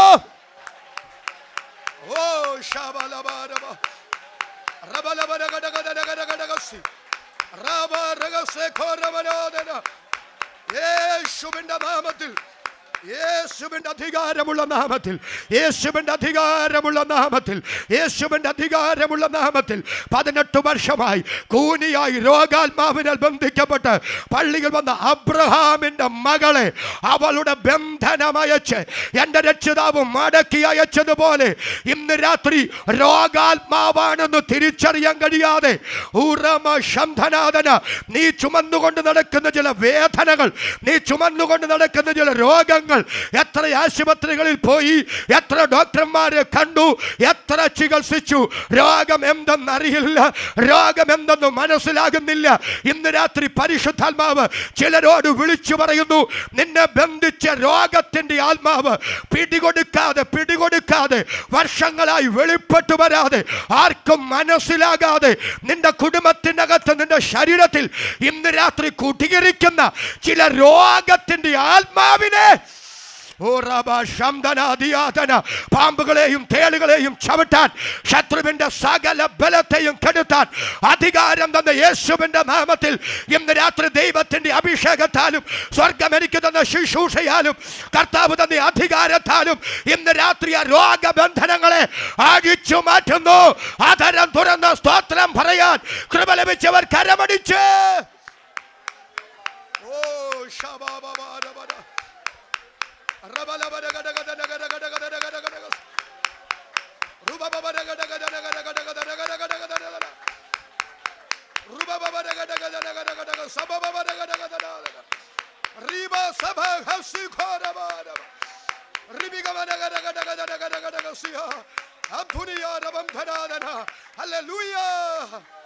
എത്ര പേർക്ക് വിശ്വാസത്താൽ സ്തോത്രം പറയാൻ പറ്റും? പരാകരങ്ങൾ ഉയർത്തി ഒരിക്കൽ കൂടി ശക്തിയോടെ ഈ രാത്രി ദൈവത്തെ സ്തുതിക്ക്. ഭാരമേറിയ മരക്കുരിശും ചുമലിലേന്തി യെരൂശലേം തെരുവീഥിയിലൂടെ വീണും എണീറ്റും വീണും രക്തത്തുള്ളികൾ ഇട്ടിട്ട് വീഴ്ത്തി എൻ്റെ രക്ഷിതാവ് നടന്നു നീങ്ങുന്നു. തലയോടെ വന്ന ഗോൽഗൊത്ത മലയുടെ മുകളിൽ എൻ്റെ പ്രാണപ്രിയനെ കൊണ്ടുവന്നു. ക്രൂശിന്മേൽ കിടത്തി കൈകാലുകളിൽ ആണിയടിച്ചു. എൻ്റെ രക്ഷിതാവ് ക്രൂശിൽ കിടക്കുന്നു. അസ്ഥികളെല്ലാം ബന്ധം വിച്ഛേദിക്കപ്പെട്ടവനായി. അവസാനം കർത്താവായ യേശു ക്രിസ്തു ലോകത്തോട് എന്താ വിളിച്ചു പറഞ്ഞെന്നറിയാമോ? ഈ കൊച്ചു ഗ്രാമത്തിൽ എൻ്റെ മാന്യ ശ്രോതാക്കളോട് സ്നേഹത്തോടെ ഞാൻ വിളിച്ചു പറയുന്നു, കർത്താവായ യേശു ക്രിസ്തു മുൾക്കിരീടം ചൂടിയ തല മറ്റൊരിടത്തും ചായ്ച്ചു വെക്കാൻ ഇടമില്ലാതെ വന്നപ്പോൾ സ്വന്തം തോളോട് ചായ്ച്ചു വെച്ച് പ്രാണനെ പരിശുദ്ധ പിതാവിൻ്റെ തൃക്കരങ്ങളിൽ പരമേൽപ്പിക്കുന്നതിന് മുമ്പ് അവസാന ലോകത്തോട് പറഞ്ഞത്, ഞാൻ ഇവിടം കൊണ്ട് തീർന്നെന്നല്ല. പിന്നെ എന്തവാ പറഞ്ഞെന്നറിയാവോ? തെറ്റലഷ്ടായി, സകലവും നിവർത്തിയായി. മാനവവർഗമേ, നിങ്ങളുടെ പാപപരിഹാരത്തിന് വേണ്ടുന്നതല്ല ഞാനിതാ നിവർത്തിച്ചിരിക്കുന്നു. സന്തോഷത്തോടെ ആധാരം തുടർന്ന് എത്ര പേർക്ക് ഇന്ന് രാത്രി സ്തോത്രം പറയാൻ പറ്റും? ഇന്ന് രാത്രി എൻ്റെ മാന്യ സുഹൃത്തേ, യേശു ക്രിസ്തുവിന്റെ ക്രൂശ് മരണത്തിലൂടെ നിങ്ങൾക്ക് സൗജന്യമായ പാപപരിഹാരം ദൈവം ഒരുക്കി. അതുകൊണ്ടല്ലേ വേദപുസ്തകം പറയുക, യെശയ്യാ 1:18, വരുവീൻ നമുക്ക് തമ്മിൽ വാദിക്കാം എന്ന് യഹോവ അരുളി ചെയ്യുന്നു. നിങ്ങളുടെ പാപങ്ങൾ കടും ചുവപ്പായിരുന്നാലും ഹിമം പോലെ വെളുക്കും, രക്താംബരം പോലെ ചുവപ്പായിരുന്നാലും പഞ്ഞി പോലെ ആയിത്തീരും. ഇന്ന് രാത്രി വീടുകളിലോ വീഥികളിലോ എന്നെ ശ്രദ്ധിക്കുന്ന ആരെങ്കിലും കൂട്ടുകൂടി അടിച്ചു പൊളിച്ചു നടക്കുമ്പോൾ നീ വളരെ ഉല്ലാസവാനാണ്. എന്നാൽ ഏകാന്തതയുടെ സമയങ്ങളിൽ കാട്ടിക്കൂട്ടിയ വിക്രിയകളെല്ലാം മനസാക്ഷി കോടതിയിൽ കുറ്റബോധത്താൽ നിന്നെ വേട്ടയാടി ജീവിതം പോലും മടുത്ത് എന്നെ മനുഷ്യനാക്കുന്ന ഒരു ദൈവമുണ്ടോ?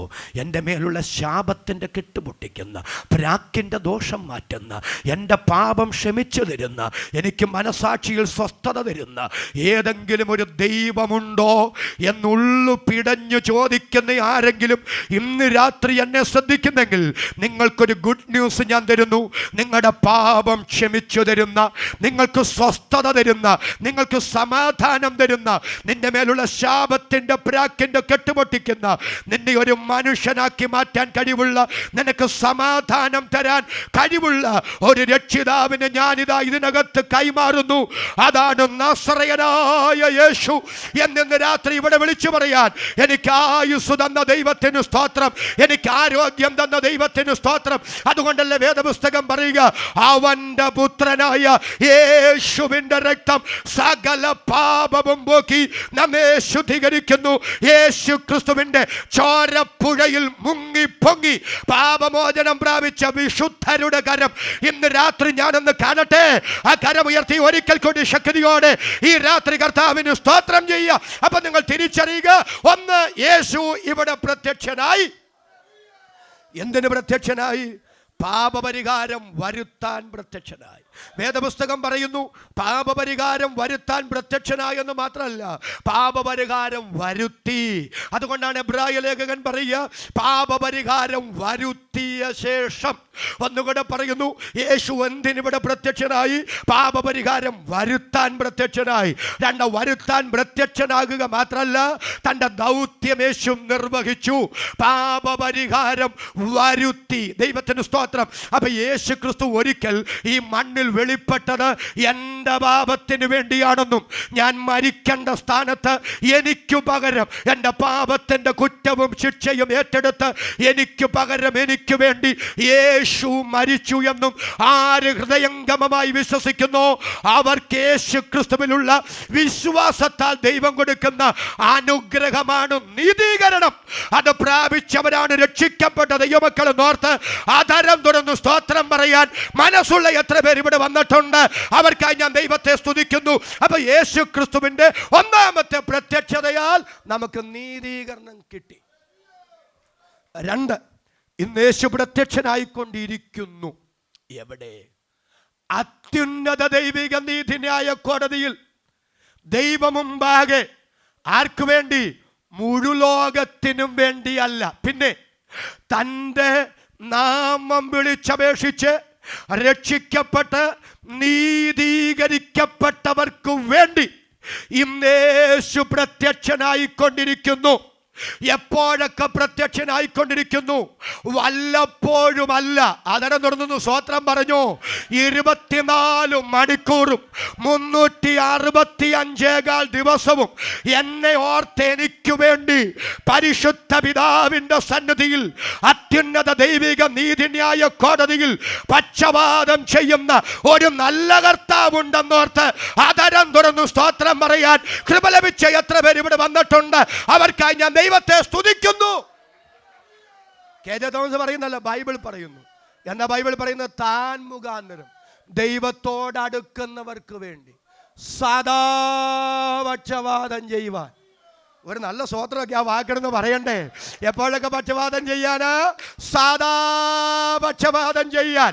എനിക്ക് വേണ്ടി പക്ഷപാതം ചെയ്തോണേ എന്ന് ഞാൻ അങ്ങോട്ട് പറഞ്ഞിട്ടല്ല, ഞാൻ പറയാതെ തന്നെ, ഞാൻ ആവശ്യപ്പെടാതെ തന്നെ എന്നെ ഓർത്ത് സദാ പക്ഷപാതം ചെയ്യുന്ന ഒരു നല്ല മധ്യസ്ഥൻ ഉയരത്തിലുണ്ട്.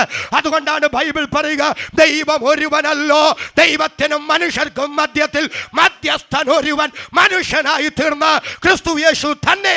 ദൈവത്തോടടുക്കാൻ, ദൈവത്തിൽ നിന്നൊരു കാര്യം സാധിക്കാൻ യേശു എന്ന മധ്യസ്ഥനല്ലാതെ മറ്റൊരു മധ്യസ്ഥനില്ല. അത് പറയാനാണ് നാം ഈ യോഗം ക്രമീകരിച്ചത്. സന്തോഷമുള്ളവർ കരമുയർത്തി ഒരിക്കൽ കൂടി ശക്തിയോടെ കർത്താവിന് സ്തോത്രം ചെയ്യുക. യേശു ഒരിക്കൽ ഇവിടെ പ്രത്യക്ഷനായി. അവന്റെ പ്രത്യക്ഷതയാൽ എനിക്ക് നീതീകരണം കിട്ടി. ഈ സന്തോഷമൊക്കെ മതിയോ അതിന്? 2, യേശു ഇന്നും പ്രത്യക്ഷനായിക്കൊണ്ടിരിക്കുന്നു. ദൈവിക നീതിന്യായ കോടതിയിൽ എനിക്കും നിങ്ങൾക്കും വേണ്ടി പ്രത്യക്ഷനായിക്കൊണ്ടിരിക്കുന്നു. അവൻ പ്രത്യക്ഷനായിക്കൊണ്ടിരിക്കുന്നത് കൊണ്ട് നമുക്ക് കിട്ടിക്കൊണ്ടിരിക്കുന്നത് ആ വിശുദ്ധീകരണം. സ്തോത്രം. യേശുവിൻ്റെ രക്തം ജയം. അവൻ്റെ ഒന്നാമത്തെ പ്രത്യക്ഷതയാൽ എനിക്ക് നീതീകരണം കിട്ടി. ഇന്ന് അവൻ പ്രത്യക്ഷനായിക്കൊണ്ടിരിക്കുന്നത് കൊണ്ട് എനിക്ക് വിശുദ്ധീകരണം കിട്ടിക്കൊണ്ടിരിക്കുന്നു. 3, ഇനി യേശു പ്രത്യക്ഷനാകും. എബ്രായ ലേഖകൻ പറയുന്നു, പാപം കൂടാതെ തനിക്കായി കാത്തു നിൽക്കുന്നവരുടെ രക്ഷയ്ക്കായി ഇനി അവൻ പ്രത്യക്ഷനാകും. ഒന്നാമത്തെ പ്രത്യക്ഷതയാൽ എനിക്ക് നീതീകരണം കിട്ടിയെങ്കിൽ, യേശു പ്രത്യക്ഷനായിക്കൊണ്ടിരിക്കുന്നത് കൊണ്ട് എനിക്ക് വിശുദ്ധീകരണം കിട്ടിക്കൊണ്ടിരിക്കുന്നെങ്കിൽ, ഇനി യേശു പ്രത്യക്ഷനാകുമ്പോൾ എനിക്ക് എന്ത് കിട്ടും? റോമാലേഖനം 8:18 മനപ്പാഠം അറിയാവുന്നവർ ഒരുമിച്ചെന്ന് പറഞ്ഞു. നമ്മിൽ വെളിപ്പെടുവാനുള്ള തേജസ്സു വിചാരിച്ചാൽ ഈ കാലത്തിലെ കഷ്ടങ്ങൾ സാരമില്ലെന്നെണ്ണുന്നു. 1 തെസ്സലോനി 2:14 നമ്മുടെ കർത്താവിൻ്റെ മഹത്വം പ്രാപിക്കാനല്ലോ അവൻ ഞങ്ങളുടെ സുവിശേഷ ഘോഷണത്താൽ നിങ്ങളെ രക്ഷയ്ക്ക് വിളിച്ചത്. 1 യോഹന്നാൻ 3:1 മുതൽ കാൺമീൻ, നാം ദൈവമക്കളെന്ന് വിളിക്കപ്പെടുവാൻ പിതാവ് എത്ര വലിയ സ്നേഹം നമുക്ക് നൽകിയിരിക്കുന്നു. പ്രിയമുള്ളവരെ, നാം ഇപ്പോൾ ദൈവമക്കളാകുന്നു. നാം ഇന്നതാകുമെന്ന് ഇതുവരെ പ്രത്യക്ഷമായില്ല. അവൻ പ്രത്യക്ഷനാകുമ്പോൾ, ഹല്ലേലൂയ, നാം അവനെ താനിരിക്കും പോലെ തന്നെ കാണുന്നതാകൊണ്ട് അവനോട് സദൃശന്മാരാകും. ഫിലിപ്പിയ ലേഖനം 3-ാം അധ്യായം 20-21 വാക്യങ്ങൾ. നമ്മുടെ പൗരത്വമോ സ്വർഗത്തിലാകുന്നു. അവിടെ നിന്ന് കർത്താവായ യേശു രക്ഷിതാവായി വരുമെന്ന് നാം കാത്തിരിക്കുന്നു. അവൻ സകലവും തനിക്ക് കീഴ്പ്പെടുത്തുവാൻ കഴിയുന്ന തൻ്റെ വ്യാപാര ശക്തി കൊണ്ട് നമ്മുടെ താഴ്ചയുള്ള ശരീരത്തെ അവൻ്റെ മഹത്വമുള്ള ശരീരത്തോട് അനുരൂപമായി രൂപാന്തരപ്പെടുത്തും. യേശു ക്രിസ്തുവിൻ്റെ മടങ്ങി വരവിൽ കാഹളനാദത്തിങ്കൽ പുനരുദ്ധാനത്തിൻ്റെ പൊൻപുലരിയിൽ എൻ്റെ ഈ താഴ്ചയുള്ള ശരീരം എൻ്റെ രക്ഷിതാവിൻ്റെ മഹത്വമുള്ള ശരീരത്തോട് അനുരൂപമായി രൂപാന്തരപ്പെടുമെന്ന് നാം വിശ്വസിക്കുന്നു. അതിനായി നാം കാത്തിരിക്കുന്നു. അതാണ് ജീവനുള്ള പ്രത്യാശ, അതാണ് അന്ത്യകാല രക്ഷ, അതാണ് തേജസ്കരണം, അതാണ് മഹത്വീകരണം, അതാണ് ശരീരത്തിൻ്റെ വീണ്ടെടുപ്പായ പുത്രത്വത്തിൻ്റെ വീണ്ടെടുപ്പെന്നോർത്ത് ആധാരം തുറന്ന് ദൈവത്തിന് സ്തോത്രം പറയാൻ കൃപ ലഭിച്ച അഭിഷക്തന്മാരുടെ ദൈവമക്കളുടെ കരങ്ങൾ ഞാൻ ഒന്നുകൂടെ കാണട്ടെ. കരമുയർത്തി, ശബ്ദമുയർത്തി ഈ രാത്രി ദൈവത്തെ സ്തുതിക്കാം. കെ.ജെ. തോമസ്, ഇത് വല്ലതും നടക്കൂ? യേശു വരുവോ? മരിച്ച വിശുദ്ധർ ഉയർക്കോ? ഞാൻ രൂപാന്തരപ്പെടുവോ? പെന്തിക്കോസുകാർ എന്ന് പ്രസംഗം തുടങ്ങി. അന്ന് തൊട്ട് കേൾക്കുന്ന ദാ വരുന്നു, ദാ വരുന്നു, ദാ വരുന്നു. പറച്ചിലല്ലാതെ ഒന്നും നടക്കുന്നില്ല. ഇനി വല്ലതും നടക്കൂ? ഈ പുറത്തുള്ളവർക്ക് മാത്രമല്ല, അകത്തുള്ളവർക്കും ഇനി വല്ലതും നടക്കുമെന്ന് ആശയക്കുഴപ്പമുണ്ടോ എന്ന് എനിക്ക് സംശയമില്ല, അഴിയില്ല. ഒരു നല്ല സ്തോത്രം എന്ന് പറഞ്ഞ് അതിനെ അങ്ങനെ പറയാൻ കാരണം നമുക്ക് ബോധ്യമുള്ളതല്ലേ നമുക്ക് പറയാൻ പറ്റൂ. യേശുവിൻ്റെ വരവൊക്കെ നമ്മുടെ വേദിയിൽ നിന്ന് അകന്നു പോയിട്ട് എത്ര നാളായി. അതിന് പകരം ഇപ്പോൾ എല്ലാവരും ഒരു കൊച്ചു പണക്കാരാകുന്ന പ്രവണതയൊക്കെ നടന്നുകൊണ്ടിരിക്കുക. സോദര സോദര സോദര സോദരം, ദൈവം നമ്മെ വിളിച്ചത് ലോകത്തിലുള്ളവരെല്ലാം പണക്കാരാക്കാനല്ല. ദൈവം നമ്മെ വിളിച്ചത്, സുവിശേഷം നമ്മെ ഫലമേൽപ്പിച്ചത്, വേദി നമുക്ക് തന്നത് ഒരു നിത്യതയുണ്ടെന്ന് മനുഷ്യനോട് വിളിച്ചു പറയാനാ. യേശുവിൻ്റെ വരവിന് വേണ്ടി, നിത്യതയ്ക്ക് വേണ്ടി മനുഷ്യനെ ഒരുക്കാനാ.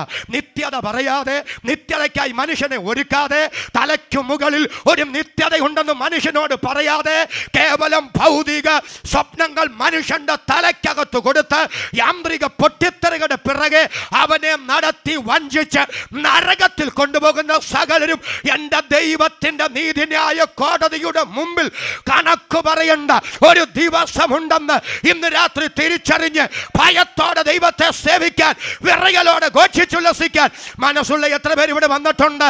ആ കരമുയർത്തി ഒരിക്കൽ കൂടി ശക്തിയോടെ ഈ രാത്രി സ്തോത്രം പറയുക. ഇന്ന് രാത്രി ഞാനൊരു കാര്യം പറയുന്നു, ആരെന്തെല്ലാം പറഞ്ഞാലും എനിക്ക് ഉറപ്പുണ്ട്, യേശു വരും. അതെന്നാ യേശു വരുമെന്ന് കെ ജെ തോമസിന് ഇത്ര ഉറപ്പ്? അത് നടക്കുമെന്ന് ദൈവം എനിക്കൊരു ഉറപ്പ് തന്നു.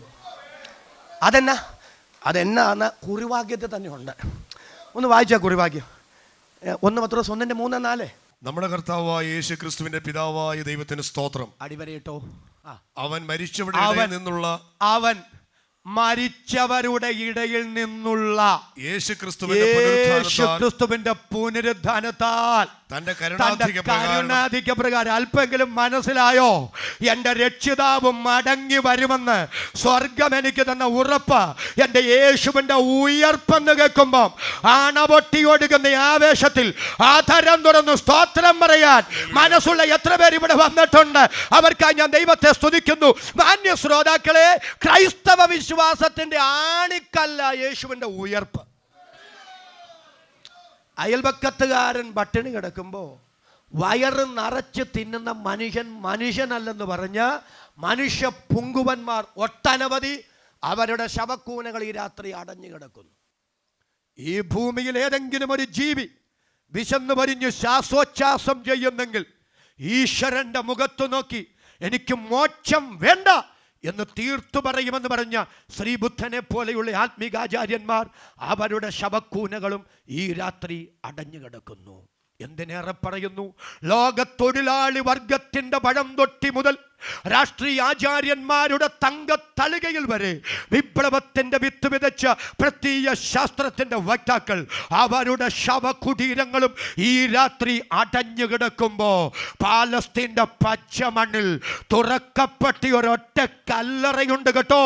അതിന്ന് രാത്രി നാം ആവേശത്തോടെ പ്രസംഗിക്കുന്ന, നാം ആത്മാർത്ഥമായി പ്രസംഗിക്കുന്ന യേശുവിന്റെ കല്ലറയാണെന്ന് കേൾക്കുമ്പോൾ ആദരം തുറന്ന ആവേശത്തോടെ സ്തോത്രം പറയാൻ ഗ്ലോറി. ദേശത്ത് കുടിയിരിക്കുന്ന ദുഷ്ടശക്തികളുടെ മേൽ ഇന്ന് രാത്രി പുനരുദ്ധാനത്തിന്റെ ജയഭേരി മുഴങ്ങുന്ന ഒരു ദൈവപ്രവൃത്തി മുഴങ്ങാൻ, ആത്മാവിൽ ദൈവത്തിന് സ്തോത്രം പറയാൻ ഇന്ന് രാത്രി അകത്ത് കൃപയുള്ള ദൈവമക്കൾ ആ കരമടിച്ച് 1 മിനിറ്റ് കൂടെ ദൈവത്തെ ആരാധിച്ച്, പ്രസംഗം കൊഴിപ്പിക്കാൻ ആരാധിക്കുകയല്ല. ഇന്ന് രാത്രി യേശുവിന്റെ നാമം ഇവിടെ ഉയരുമ്പോൾ, പുനരുദ്ധാനത്തെ ഇവിടെ ഉയർത്തുമ്പോൾ അന്ധകാര ദുഷ്ട വ്യാപാര ശക്തികൾ ഇന്ന് രാത്രി വചനത്താൽ യേശുവിന്റെ നാമത്താൽ അടിയറവ് പറയുന്ന രാത്രിയാകാൻ ആധാരം തുറന്നു സ്തോത്രം പറയാൻ അകത്ത് കൃപയുള്ള എത്ര പേര് ഇവിടെ വന്നിട്ടുണ്ട്? അവർക്കായി ഞാൻ ദൈവത്തെ സ്തുതിക്കുന്നു. യേശുവിന്റെ രക്തം ചെയ്യും, യേശുവിന്റെ രക്തം ചെയ്യും, യേശുവിന്റെ രക്തം ചെയ്യും. സഹോദരങ്ങളെ, യേശു ക്രിസ്തുവിന്റെ ഉയർത്തെഴുന്നേൽപ്പ് മാനവവർഗത്തിന് കൊടുത്ത ചില ഉറപ്പുകളുണ്ട്. എല്ലാ ഉറപ്പിലേക്കും പോകുന്നില്ല. ഒരു ഉറപ്പ് പറഞ്ഞ് ഞാൻ അവസാനിപ്പിക്കുകയാണ്. 1 കൊരിന്ത്യർ ലേഖനം 15-ാം അധ്യായം വായിക്കേണ്ട, നിങ്ങൾ വീട്ടിൽ ചെന്ന് വായിക്കുക. അവിടെ ധന്യനായ പൗലോസ്ലീഹ അന്ന് സമൂഹത്തെ സ്വാധീനിച്ചിരുന്ന 2 ചിന്താഗതികൾ, ഒന്ന് ഗ്രീക്ക് തത്വ ചിന്താഗതിക്കാർ, ഒരു വിഭാഗമായ എപ്പിക്കൂര്യര്, 2 യഹൂദ മതവിഭാഗത്തിലെ സാധുക്യര്. അവരൊക്കെ മനുഷ്യനെ പഠിപ്പിച്ചിരുന്നത് ദൈവമെന്ന് പറയുന്നത് ഇല്ല, മനുഷ്യൻ ആത്മാവില്ല, സ്വർഗമില്ല, നരകമില്ല, മരണത്തിനപ്പുറത്തൊരു ജീവിതമില്ല, മരണത്തിനപ്പുറത്ത് വല്ലതും ആസ്വദിക്കാമെന്നൊക്കെ പറഞ്ഞാൽ അത് മനുഷ്യൻ വെറുതെ നമ്മളെ കബളിപ്പിക്കുന്നതാണ്, മതങ്ങൾ വെറുതെ കബളിപ്പിക്കുന്നതാണ്. അതുകൊണ്ട് മരണത്തിനപ്പുറത്തൊന്നും ആസ്വദിക്കാൻ പറ്റില്ല.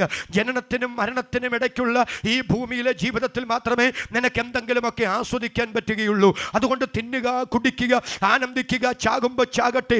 അതായിരുന്നു എപ്പിക്കൂര്യരുടെ പഠിപ്പിക്കലുകളൊക്കെ. അങ്ങനെ എപ്പിക്കൂര്യൻ എൻ്റെ പഠിപ്പിക്കലിനെ സംബന്ധിച്ച് യേശു പറഞ്ഞൊരു ഉപമ വേദപുസ്തകത്തിലുണ്ട്. ധനാഢ്യനായ ഒരു മനുഷ്യൻ, അവൻ്റെ വയലൊക്കെ നന്നായി വിളഞ്ഞു, അവൻ്റെ ധാന്യപ്പുരകളൊക്കെ അവൻ പൊളിച്ചു പണിതു, ധാന്യങ്ങളെല്ലാം തൻ്റെ പാണ്ഡികശാലയിൽ സ്വരുക്കൂട്ടി വെച്ചു.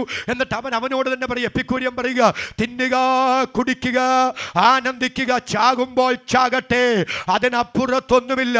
പക്ഷെ സ്വർഗമെന്ന് അവനോട് ചോദിക്കുന്നൊരു ചോദ്യമുണ്ട്. മൂഢ, ഞാൻ നിന്റെ പ്രാണനെ നിന്നോട് ചോദിക്കും, നീ ഒരുക്കി വെച്ചത് ആർക്കാകും? തിന്നുക, കുടിക്കുക, ആനന്ദിക്കുക, അതല്ലേ നിന്റെ പോളിസി. എന്നാൽ നീ അറിയണം, നിനക്ക് സർവ്വലോകത്തേക്കാൾ വിലപിടിപ്പുള്ളൊരാത്മാവുണ്ട്, നിന്റെ തലയ്ക്കും മുകളിലൊരു നിത്യതയുണ്ട്. കൃപയാൽ അത് തിരിച്ചറിയാൻ ഭാഗ്യം ലഭിച്ചതിൽ ദൈവത്തോട് നന്ദി പറയാൻ കൃപയുള്ള ദൈവമക്കൾ കരമുയർത്തി ഒരിക്കൽ കൂടി സ്തോത്രം പറയാം. ആ എപ്പിക്കൂര്യൻ ചിന്താഗതിക്കാരുടെ വാദമുനകള്, സാധൂക്യരുടെ വാദമുനകള് ധന്യനായ പൗലോസ്ലീഹ ഒരു താത്വികനെ പോലെ ഖണ്ഡിക്കുന്ന അധ്യായമാണ് 1 കൊരിന്ത്യർ ലേഖനം 15-ാം അധ്യായം. എല്ലാം കൂടി ഞാൻ വിശദീകരിക്കുന്നില്ല. പൗലോസ് അവിടെ പറയുന്നു, യേശു ക്രിസ്തു ഉയർത്തെഴുന്നേറ്റിട്ടില്ലെങ്കിൽ നിങ്ങളുടെ വിശ്വാസം വ്യർത്ഥം. അതിൻ്റെ ഒരു മറു സൈഡില്ലേ, ക്രിസ്തീയ വിശ്വാസം വ്യർത്ഥമല്ല, ശരിയാണെന്ന് ഉറപ്പുള്ളത് യേശു ഉയർത്തെഴുന്നേറ്റത് കൊണ്ടാണ്. അടുത്തത് പൗലോസ് പറയുന്നു, യേശു ഉയർത്തെഴുന്നേറ്റ് ില്ലെങ്കിൽ ഞങ്ങളുടെ പ്രസംഗം വ്യർത്ഥം. മതരാഷ്ട്രീയ, സാമൂഹിക, സാംസ്കാരിക പരമായ 1000 പ്രചണ്ഡ പ്രസംഗങ്ങൾ ഈ അന്തരീക്ഷത്തിൽ ഓരോ നിമിഷവും അലയടിച്ചുയരുമ്പോൾ ഇന്ന് രാത്രി അഭിമാനത്തോടെ വേദപുസ്തകം ഉയർത്തിപ്പിടിച്ച് ഞാൻ പറയുക, 4, 3, 7 പേരെ ഉള്ളെങ്കിലും, ലക്ഷങ്ങൾ കേൾക്കാനില്ലെങ്കിലും, ഏത് തെരുവീതിയിലും ഒരൊറ്റ ശ്രോതാവില്ലെങ്കിലും, ഞങ്ങൾ മൈക്കൊണ്ടേലും ഇല്ലേലും തൊണ്ട പൊട്ടി സുവിശേഷം പ്രസംഗിക്കാൻ കാരണം, യേശുവിനെ ഉയർത്താൻ കാരണം ഞങ്ങളുടെ അകത്തുറപ്പുണ്ട്, ഞങ്ങളുടെ പ്രസംഗം വ്യർത്ഥമല്ലെന്ന്. എങ്ങനെ കിട്ടിയ ഉറപ്പ്? യേശുവിന്റെ ഉയർപ്പ് കൊണ്ട് കിട്ടിയ ഉറപ്പ്. മനസ്സിലായവർ കരങ്ങൾ ഉയർത്തി ഒരിക്കൽ കൂടി ശക്തിയോടെ കർത്താവിനെ സ്തുതിക്കുക. ബാക്കി 2 കാര്യങ്ങൾ ഞാൻ അങ്ങ് വിടുകയാണ്. ദൈവത്തിന് സ്തോത്രം. അവസാനം പൗലോസ് പറയുകയാണ്, ആദ്യ ഫലം ക്രിസ്തു, പിന്നെ ക്രിസ്തുവിനുള്ളവർ, അവന്റെ വരവിങ്കൽ, അടുത്തത് പിന്നെ അവസാനം. ആ ഭാഗം ഒന്നുകൂടെ പറയുന്നു, ആദ്യ ഫലം ക്രിസ്തു, പിന്നെ ക്രിസ്തുവിനുള്ളവർ, അവന്റെ വരവിങ്കൽ, അടുത്തത് പിന്നെ അവസാനം. എന്താ പദത്തിന്റെ അർത്ഥം? ആദ്യ ഫലം ക്രിസ്തു എന്ന് പൗലോസ് ഇവിടെ പറയുമ്പോൾ, പിന്നെ ക്രിസ്തുവിനുള്ളവർ അവന്റെ വരവിങ്കൽ എന്ന് പറയുമ്പോൾ, യഹൂദന്മാരുടെ 7 പെരുന്നാളിൽ ഒരു പെരുന്നാളായ പെന്തക്കോസ്ത് പെരുന്നാളിനെ സംബന്ധിച്ച് ഒരു ചെറിയ പഠനം ആവശ്യമാണ്. യഹൂദന്മാരുടെ 7 പെരുന്നാളിൽ ഒരു പെരുന്നാളാണ് പെന്തക്കോസ്ത് പെരുന്നാൾ. പെന്തക്കോസ്ത് പെരുന്നാളിൽ ദൈവത്തിന് സ്തോത്രം, അതിന് ആദ്യബലക്കറ്റ പെരുന്നാളിന് 3 ദിവസം മുമ്പ് യഹൂദ ജനവും പുരോഹിതനും കൂടെ വയലിലേക്ക് വരുന്നു. വയലിലേക്ക് വന്നിട്ട് സന്ധ്യയായോ സൂര്യൻ അസ്തമിച്ചോ എന്ന് ചോദിക്കുന്നു. സന്ധ്യയായി സൂര്യൻ അസ്തമിച്ചു എന്ന് പറയുമ്പോൾ ആദ്യബലക്കറ്റ ആ വയലിൽ നിന്ന് കൊയ്തെടുക്കുന്നു. കൊയ്തെടുത്ത ആദ്യബലക്കറ്റ ദൈവാലയത്തിൽ മഹാപുരോഹിതന്റെ കയ്യിൽ കൊണ്ട് കൊടുക്കുന്നു. മഹാപുരോഹിതൻ ആ കറ്റ 3 ദിവസം തിരശീലയുടെ മുൻപിൽ വെക്കുകയാണ്. 3-ാമത്തെ ദിവസം ആ കറ്റിയെടുത്ത് അദ്ദേഹം കിഴക്കോട്ടും വടക്കോട്ടും പടിഞ്ഞാറോട്ടും തെക്കോട്ടും ഉയർത്തി വീശുകയാണ്. അതിന് പറയുന്ന പേരാണ് നീരാജനം ചെയ്യുക. എന്താ പൗലോസ് ഇവിടെ പറയുക? ആദ്യ ഫലം ക്രിസ്തു എന്ന് പൗലോസ് പറയുമ്പോൾ, യഹൂദന്റെ വയലിൽ നിന്ന് ആദ്യഫലക്കറ്റ കൊയ്തെടുക്കുന്നത് പോലെ യേശു മാനവവർഗത്തിന് വേണ്ടി ക്രൂശിൽ മരിച്ചു. അടുത്തത് 3 ദിവസം ആ ബലക്കറ്റ് ആ ദൈവാലയത്തിൽ തിരശ്ശീലയുടെ മുമ്പിൽ വെക്കുന്നത് പോലെ യേശുവിന്റെ ശരീരം യോസേപ്പിന്റെ കല്ലറയിൽ വെച്ചു. എന്നാൽ മൂന്നാമത്തെ ദിവസം ആ കറ്റയെടുത്ത് ഉയർത്തി വീശി നീരാജനം ചെയ്യുന്നത് പോലെ അരിമത്യക്കാരൻ യോസേപ്പിന്റെ പുതുപുത്തൻ കല്ലറ അവനു തന്നെ തിരികെ കൊടുത്തുകൊണ്ട് മരണത്തെയും പാതാളത്തെയും തോൽപ്പിച്ച് നമ്മുടെ രക്ഷിതാവ് ഉയർത്തെഴുന്നേറ്റു. എത്ര പേർക്ക് ആധാരം തുറന്ന് ആവേശത്തോടെ സ്തോത്രം പറയാൻ പറ്റും? അവർക്കായി ഞാൻ ദൈവത്തെ സ്തുതിക്കുന്നു. അതാണ് പൗലോസ് പറയുക, ആദ്യ ഫലം ക്രിസ്തു. അടുത്തത് പറയുക, പിന്നെ ക്രിസ്തുവിനുള്ളവർ അവന്റെ വരവിങ്കൽ. എന്താ അതിന്റെ അർത്ഥമെന്നറിയാമോ? ഇവിടെ ആ നീരാജനം ചെയ്യപ്പെട്ട ആദ്യ ബലക്കറ്റയുണ്ടല്ലോ, വാക്കും ഭാഷണവും കൂടാതെ ജനത്തോടും പുരോഹിതനോടും പറയുക, വയലിൽ നിന്ന് ആദ്യ ബലക്കറ്റ മാത്രമേ കൊയ്തെടുക്കപ്പെട്ടുള്ളൂ. ആദ്യ ബലക്കറ്റ കൊയ്ത വയലിൽ അടുത്തൊരു കൊയ്ത്ത് നടക്കാൻ പോകുകയാ. ഈ വയലിൽ നിന്ന് ഈ കറ്റ കൊയ്തതുപോലെ ഇനിയും കറ്റകൾ കൊയ്യപ്പെടാൻ പോകുന്നു. താൻ കൊയ്തെടുക്കപ്പെട്ട വയലിൽ അടുത്തൊരു കൊയ്ത്ത് നടക്കാൻ പോകുന്നു എന്നതിൻ്റെ സൂചനയായിരുന്നു, എന്നതിൻ്റെ മുന്നോടിയായിരുന്നു അവിടെ നീരാജനം ചെയ്യപ്പെട്ട ആദ്യ ബലക്കറ്റയെങ്കിൽ പൗലോസ് പറയുക, ഉയർത്തെഴുന്നേറ്റ ക്രിസ്തുവും മറ്റൊന്നിൻ്റെ സൂചനയാ, മറ്റൊന്നിൻ്റെ മുന്നോടിയാ. എന്തിൻ്റെ സൂചന, എന്തിൻ്റെ മുന്നോടി? എൻ്റെ രക്ഷിതാവ് ഉയർത്ത മണ്ണിൽ, ആമേൻ, ഹല്ലേലൂയ, വിശുദ്ധരുടെ കല്ലറകൾ തുറക്കാൻ പോകുക.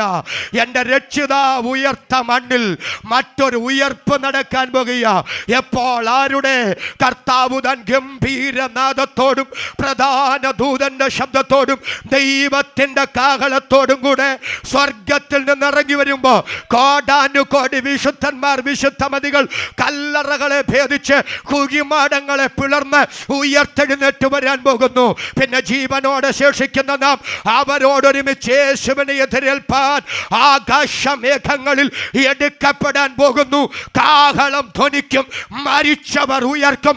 ഇന്ന് രാത്രി ഉറപ്പുള്ള, അപ്രത്യാശയുള്ള എത്ര ദൈവമക്കൾ ഈ ഗ്രൗണ്ടിൽ വന്നിട്ടുണ്ട്? പരപ്രേരണ കൂടാതെ ആധാരം തുറന്നു ദൈവത്തിന് സ്തോത്രം പറയാൻ ഇന്ന് രാത്രി ആത്മാവിൽ നിയോഗമുള്ളവരുണ്ടെങ്കിൽ അവരെ കരമടിച്ച് ആധാരം തുറന്ന് ഒരിക്കൽ കൂടെ ശക്തിയോടെ ഈ രാത്രി ദൈവത്തിന് സ്തോത്രം ചെയ്യുക.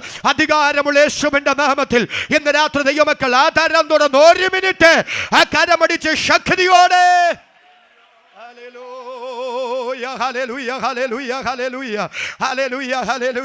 ഇനി ഒരു മിനിറ്റ് പ്ലീസ്, എല്ലാവരും എന്നെ ശ്രദ്ധിക്കണേ. പൗലോസ് പറയുന്ന ആദ്യ ഫലം ക്രിസ്തു, പിന്നെ ക്രിസ്തുവിനുള്ളവർ അവന്റെ വരവിങ്കൽ. എൻ്റെ മാന്യ ശ്രോതാക്കളെ, പാലസ്തീനിൽ വരെ ഒന്ന് പോകണം കേട്ടോ. പാലസ്തീന്റെ പച്ച മണ്ണിൽ അവൻ ഇവിടെ ഇല്ല, അവൻ ഉയർത്തെഴുന്നേറ്റിരിക്കുന്നു എന്നുറക്കം പ്രഖ്യാപിച്ച് എൻ്റെ കർത്താവിൻ്റെ കല്ലറ തുറന്നു കിടക്കുന്നെങ്കിൽ യേശു ക്രിസ്തുവിൻ്റെ ഉയർത്തെഴുന്നേൽപ്പ് ഒരനുമാനമല്ല, കെട്ടുകഥയല്ല, അത് ഒരു ഐതിഹ്യമല്ല, ആരെങ്കിലും പറഞ്ഞു പഴകി പഠിപ്പിച്ച ഏതെങ്കിലും അതിശയോക്തികളല്ല. അത് പച്ചയായ യാഥാർത്ഥ്യമാണെങ്കിൽ എൻ്റെ രക്ഷിതാവിൻ്റെ തുറന്നു കിടക്കുന്ന കല്ലറ ഇന്ന് രാത്രി നമ്മോട് പറയുന്നു, യേശു മടങ്ങി വരും. എൻ്റെ രക്ഷിതാവ് മരണത്തെയും പാതാളത്തെയും തോൽപ്പിച്ച് ഉയർത്തെഴുന്നേറ്റതുപോലെ കോടാനുകോടി വിശുദ്ധർ, കോടാനുകോടി വിശുദ്ധമതികൾ, ഹേ മരണമേ നിന്റെ ജയം എവിടെ? ഹേ മരണമേ നിന്റെ വിഷമുള്ള എവിടെ എന്ന് ചോദിച്ചുകൊണ്ട് ഉയർത്തെഴുന്നേറ്റ് വരാൻ പോകുന്നു. മരണം യേശുവിനെ പിടിച്ചു വെക്കുന്നത് അസാധ്യമായിരുന്നെങ്കിൽ കോടാനുകോടി ഭക്തരെ പിടിച്ചു വെക്കുന്നത് അസാധ്യമെന്ന് തെളിയിച്ചുകൊണ്ട് മരണത്തിന്റെ ജയഭേരി മുഴക്കി അവർ ഉയർത്തെഴുന്നേറ്റ് വരാൻ പോകുന്നു. പുനരുദ്ധാനത്തിന്റെ പൊൻപുലരി ഇതാ സമാഗതമാകാൻ പോകുന്നു. ആ പ്രത്യാശയുള്ള ദൈവമക്കൾ ദൈവസന്നിധിയിൽ ഇന്ന് രാത്രി എഴുന്നേറ്റ് നിൽക്കാം. യേശുവിൻ്റെ അധികാരമുള്ള നാമത്തിൽ, യേശുവിൻ്റെ അധികാരമുള്ള നാമത്തിൽ, യേശുവിൻ്റെ അധികാരമുള്ള നാമത്തിൽ കാഹളം ധ്വനിക്കും, കാഹളം ധ്വനിക്കും, കാഹളം ധ്വനിക്കും, കാഹളം ധ്വനിക്കും. യേശു മടങ്ങി വരും, മരിച്ചവർ ഉയർക്കും, വിശുദ്ധർ രൂപാന്തരപ്പെടും. ഇന്ന് രാത്രി കാലത്തിൻ്റെ ചുവരെടുത്ത് വായിക്കുന്ന കാലഘടികാരത്തിൻ്റെ മണിനാഥ ശബ്ദങ്ങൾ ചെവിത്തടത്തിൽ മുഴങ്ങുന്ന യേശുവിൻ്റെ വരവ് പടിവാതിക്കൽ നിന്ന് തിരിച്ചറിയുന്ന ദൈവമക്കൾ ആധാരം തുറന്ന് ദൈവത്തിന് സ്തോത്രം ചെയ്തു തുടങ്ങാം. ഒരു പ്രത്യാശയുടെ ഗീതം നാം ഒരുമിച്ചൊന്ന് ചേർന്ന് പാടാൻ പോകുകയാണ്. എല്ലാ തരങ്ങളും ചലിക്കട്ടെ, എല്ലാ കരങ്ങളും അടിച്ചു തുടങ്ങട്ടെ. ഇന്ന് രാത്രി ദൈവശക്തി ഇതിനകത്തിറങ്ങട്ടെ. ഉലകമഹാന്മാർ അഖിലരും ഒരുപോൽ ഉറങ്ങുന്നു കല്ലറയിൽ. എല്ലാ തരങ്ങളും ചലിക്കട്ടെ. ഉലകമഹാന്മാർ അഖിലരും ഒരുപോൽ ഉറങ്ങുന്നു കല്ലറയിൽ. ഉലകമഹാന്മാർ അഖിലരും ഒരുപോൽ ഉറങ്ങുന്നു കല്ലറയിൽ. നമ്മൾ ഉന്നതനേശു മഹേശ്വരൻ മാത്രം ഉയരത്തിൽ വാണിടുന്നു. നമ്മൾ ഉന്നതനേശു മഹേശ്വരൻ മാത്രം ഉയരത്തിൽ വാണിടുന്നു. ഗീതം ഗീതം ജയ ജയ ഗീതം പാടുവി സോദരരേ. ഗീതം ഗീതം ജയ ജയ ഗീതം പാടുവി സോദരരേ. നമ്മളേശുനാഥൻ ജീവിക്കുന്നതിനാൽ ജയഗീതം പാടിടുവേ. നമ്മളേശുനാഥൻ ജീവിക്കുന്നതിനാൽ പാടിടുവേ. വാതിലുകളെ നിങ്ങൾ തലകളെ ഉയർത്തു, വരുന്നിതാ ജയരാജൻ. വാതിലുകളെ നിങ്ങൾ തലകളെ ഉയർത്തു, വരുന്നിതാ ജയരാജൻ. നിങ്ങൾ ഉണർന്നിരിപ്പീൻ കതകുകളെ ശ്രീ യേശുവെ സ്വീകരിപ്പാൻ. നിങ്ങൾ ഉണർന്നിരിപ്പീൻ കതകുകളെ ശ്രീ യേശുവെ സ്വീകരിപ്പാൻ. ഗീതം ഗീതം ജയ ജയ ഗീതം പാടുവി സോദരരേ. ഗീതം ഗീതം ജയ ജയ ഗീതം പാടുവി സോദരരേ. നമ്മളേശുനാഥൻ ജീവിക്കുന്നതിനാൽ ജയഗീതം പാടിടുവേ. നമ്മളേശുനാഥൻ ജീവിക്കുന്നതിനാൽ ജയഗീതം പാടിടുവേ. പാപം ശാപം സകലവും തീർപ്പാൻ അവതരിച്ചിക നരനായി. പാപം ശാപം സകലവും തീർപ്പാൻ അവതരിച്ചിക നരനായി. ദൈവകോപത്തിൽ വെന്തെറിഞ്ഞവനായി രക്ഷകൻ ജീവിക്കുന്നു. ദൈവകോപത്തിൽ വെന്തെറിഞ്ഞവനായി രക്ഷകൻ ജീവിക്കുന്നു. ഗീതം ഗീതം ജയ ജയ ഗീതം പാടുവി സോദരരേ. ഗീതം ഗീതം ജയ ജയ ഗീതം പാടുവി സോദരരേ. നമ്മളേശുനാഥൻ ജീവിക്കുന്നതിനാൽ ജയഗീതം പാടിടുവേ. നമ്മളേശുനാഥൻ ജീവിക്കുന്നതിനാൽ ജയഗീതം പാടിടുവേ. നമ്മളേശുനാഥൻ ജീവിക്കുന്നതിനാൽ ജയഗീതം പാടിടുവേ. നമ്മളേശുനാഥൻ ജീവിക്കുന്നതിനാൽ ജയഗീതം പാടിടുവേ. നമ്മളേശുനാഥൻ ജീവിക്കുന്നതിനാൽ ജയഗീതം പാടിടുവേ. നമ്മളേശുനാഥൻ ജീവിക്കുന്നതിനാൽ ജയഗീതം പാടിടുവേ. Hallelujah hallelujah. ഓരമനം ദാർഗനാദന ബാർഗനം ദരവശം ഗണമൗഡവരാദുന ദീവര മൗഡവരം ദാർഗനാദന ബാരവനി വൈഡവരാദുന ദീവര മൗഡവരം ദര മൗഡവരം ദാർഗനാദുന വശം ദര മൗഡവരാദുന ദീവര മൗഡവരം ദര വൈഡാർഗനാദുന വശം ദര മൗഡവരേൽ നൗദാർഗനാദുന ബേരവരേ ദരവേദഗദ വൈഡം ദേർഗനാദുന വശം ദാർഗനാദന ബാരവനി. Hallelujah hallelujah hallelujah hallelujah. യേശുവിന്റെ രക്തം.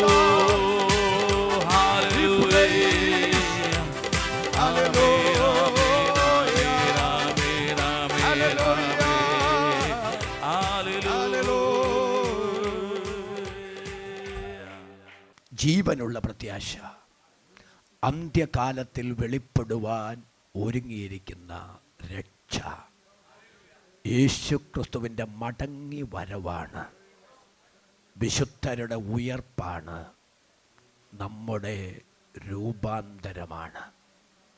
എൻ്റെ മാന്യ സഹോദര, എൻ്റെ മാന്യ സഹോദരി, ഈ ലോകം അധിക നാൾ ഇങ്ങനെ മുൻപോട്ട് പോകില്ല. ഇത് മുങ്ങിക്കൊണ്ടിരിക്കുന്ന ഒരു കപ്പലാണ്. മുങ്ങിക്കൊണ്ടിരിക്കുന്ന കപ്പലിന് ഭരണാധികാരികൾ പെയിൻ്റ് അടിച്ച് കാണിക്കുകയാണ്. കുഴപ്പമില്ലെന്ന് മനുഷ്യനെ വരുത്തി തീർക്കാൻ, മനുഷ്യൻ്റെ മുമ്പിൽ കാണിക്കാൻ അവർ പെയിൻറ് ചെയ്ത് കാണിക്കുകയാണ്. മുങ്ങുന്ന കപ്പലിന് പെയിൻ്റ് അടിച്ചത് കൊണ്ട് അത് രക്ഷപ്പെടില്ല. ലോകവും അതിൻ്റെ മോഹവും ഒഴിഞ്ഞു പോകും. ഇളക്കമുള്ളതിന് ദൈവം നീക്കം വരുത്തും. ഇതൊരു വലിയ ദുരന്തത്തിലേക്കും പോകുകയാണ്. ഒരു മിടുമിടുക്കൻ ഭരണാധികാരികൾക്കും ഇന്നിൻ്റെ പ്രതിസന്ധി പരിഹരിക്കാൻ പറ്റില്ല. ലോകമത് അധികം താമസിയാതെ തിരിച്ചറിയാൻ പോകുകയാണ്. കാലത്തിൻ്റെ ചുവരെഴുത്ത് വായിക്കുന്ന, കാലഘടികാരത്തിൻ്റെ മണിനാദ ശബ്ദം ചെവിത്തടത്തിൽ മുഴങ്ങുന്ന ദൈവമക്കൾക്ക് ഇന്നാര് വന്നാൽ നല്ലതാകുമെന്നൊരു ചിന്തയില്ല. ആര് വന്നാലും ഇവിടുത്തെ പ്രശ്നം പരിഹരിക്കാൻ പറ്റില്ല. അത് ദൈവത്തിൻ്റെ വചനമാണ്. എന്നാൽ ഇന്ന് രാത്രി നമ്മൾ നോക്കി പാർക്കുന്നത് മറ്റൊന്നിനു വേണ്ടിയാണ്. നമ്മുടെ കർത്താവ് മടങ്ങി വരുന്നു. ഇനി അല്പകാലം കഴിഞ്ഞിട്ട് വരുവാനുള്ളവൻ വരും, താമസിക്കുകയുമില്ല. ഒന്നുകൂടെ ഉറക്കി എല്ലാവരും ചേർന്ന് വിളിച്ചു പറയാം, ഇനി അല്പകാലം കഴിഞ്ഞിട്ട് വരുവാനുള്ളവൻ വരും, താമസിക്കുകയുമില്ല. കർത്താവായ യേശു ക്രിസ്തു മടങ്ങി വരുന്നു. എൻ്റെ മാന്യ ശ്രോതാവേ, രണ്ട് കാര്യങ്ങൾ എപ്പോൾ വേണമെങ്കിലും സംഭവിക്കാം. ഒന്ന് യേശുവിൻ്റെ വരവ്, രണ്ട് താങ്കളുടെ മരണം. ഇതിലേത് വേണമെങ്കിലും എപ്പോൾ വേണമെങ്കിലും സംഭവിക്കാം. ഈ രാത്രി നിങ്ങൾ മരിച്ച് നിങ്ങളുടെ ശരീരം മണ്ണോട് ചേർന്നാൽ യേശുവിൻ്റെ മടങ്ങി വരവിൽ ഉയർക്കും എന്നുറപ്പുണ്ടോ? എബ്രായ ലേഖകൻ പറയുന്നു, നല്ലൊരു ഉയർത്തെഴുന്നേൽപ്പ് ലഭിക്കേണ്ടതിന് ഉദ്ധാരണം കൈക്കൊള്ളാതെ ഭേദ്യമേറ്റു. മരണത്തിനപ്പുറത്തൊരു ഉയർപ്പുണ്ടെന്ന് ഇതുവരെയെങ്കിലും ചിന്തിച്ചിട്ടുണ്ടോ? ഇല്ലെങ്കിൽ ഇന്ന് രാത്രി യേശുവിൻ്റെ വരവിന് മുമ്പ് ആയുസ് തികഞ്ഞ് മണ്ണിൽ നിന്നും മാറ്റപ്പെട്ടാൽ കാഹളനാദത്തെങ്കിൽ ഉയർക്കണ്ടേ? അല്ല, ജീവനോടിരിക്കുമ്പോൾ യേശു വന്നാൽ രൂപാന്തരപ്പെടണ്ടേ? യേശുവിൻ്റെ വരവിൽ പോകാൻ, നിത്യതയിലെത്താൻ ഇന്ന് രാത്രി യേശുവിനെ സ്വന്തം കർത്താവും സ്വന്തം രക്ഷിതാവുമായി നിങ്ങൾ സ്വീകരിക്കണം.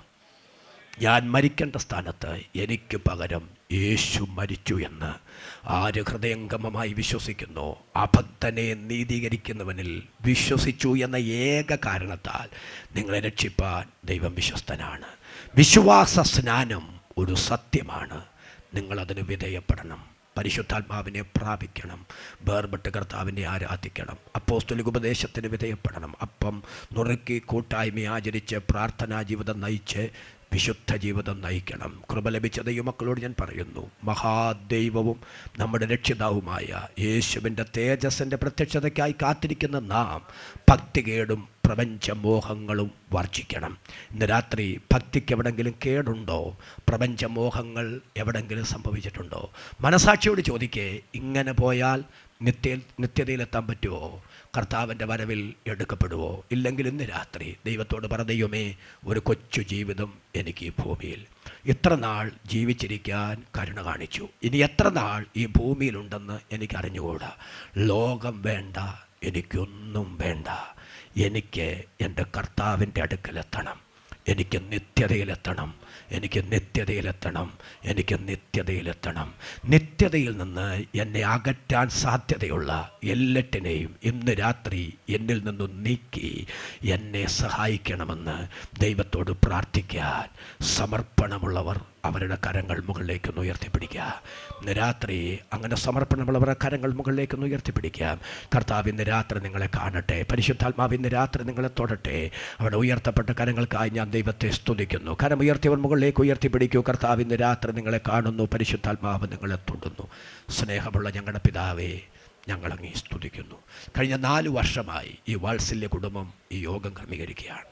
ദൈവമേ, കോരിച്ചൊരിഞ്ഞു പെയ്യുന്ന മഴ, ഞങ്ങളുടെ ദേശത്തിന് മഴ ആവശ്യമാണ്. ദൈവം അതറിയുന്നു. നല്ല മഴ ദൈവം ഞങ്ങൾക്ക് തന്നു. എന്നാൽ ഈ യോഗം അലങ്കോലപ്പെടുമാറ്, പ്രഭാഷണം തടയപ്പെടുമാറ്, കാലാവസ്ഥ ഞങ്ങൾക്കൊരു പ്രതികൂലമാകാതെ ദേശത്തിന് മഴ തരികയും ഞങ്ങളുടെ യോഗം കർത്താവെ തടസ്സം കൂടാതെ നടക്കാൻ ഇടവരുത്തുകയും ചെയ്ത് ഞങ്ങളോടും ദേശത്തോടും ദൈവം കാണിച്ച കരുണയ്ക്ക് ഞങ്ങൾ നന്ദി പറയുന്നു. കർത്താവെ, ഈ യോഗം ഇവിടെ നടക്കണമെന്നുള്ളത് ദൈവഹിതമാണ്. ഞങ്ങളിവിടെ ഈ വചനം പ്രസംഗിക്കണമെന്നുള്ളത് ദൈവത്തിൻ്റെ പദ്ധതിയാണ്. അതങ്ങയുടെ ഹിതമാണ് എന്നതിൻ്റെ തെളിവാണ് ഇവിടെ നടത്തപ്പെടുന്ന ദൈവിക ഇടപെടലുകൾ. കർത്താവേ, ക്രിസ്തുവിലുള്ള ഞങ്ങളുടെ പ്രയത്നമൊന്നും വ്യർത്ഥമല്ലെങ്കിൽ ഇന്ന് രാത്രി ഇവിടെ വാരി വിതറിയ ദൈവത്തിൻ്റെ വചനം ഇവിടെ മനുഷ്യാത്മാക്കളുടെ കൊയ്ത്തായി വരുമെന്ന് ഞങ്ങൾ വിശ്വസിക്കുകയും ഞങ്ങൾ കർത്താവിന് സ്തോത്രം ചെയ്യുകയും ചെയ്യുന്നു. ഇന്ന് രാത്രി നിത്യതയ്ക്കായി കരമുയർത്തിയ എല്ലാവരെയും ദൈവം അനുഗ്രഹിക്കണമേ. നിത്യത മറന്ന് ഈ ഭൂമിയിൽ ജീവിക്കാൻ ഞങ്ങൾക്കിട വരരുതേ കർത്താവേ. നിത്യതയിൽ നിന്ന് ഞങ്ങളെ അകറ്റാൻ സാധ്യതയുള്ള എല്ലാറ്റിനെയും ഞങ്ങൾ നിന്ന് നീക്കി നിത്യതയ്ക്കായി ഞങ്ങളെ ഒരുക്കണമേ. യോഗസംഘാടകരെ അനുഗ്രഹിക്കണമേ. അവരുടെ കുടുംബങ്ങളെ, കുഞ്ഞുങ്ങളെ അനുഗ്രഹിക്കണമേ. അങ്ങയുടെ ദാസിദാസന്മാരെ, ദൈവസഭയെ, ദൈവമക്കളെ അനുഗ്രഹിക്കണമേ. ഈ ദേശത്തെ അനുഗ്രഹിക്കണമേ.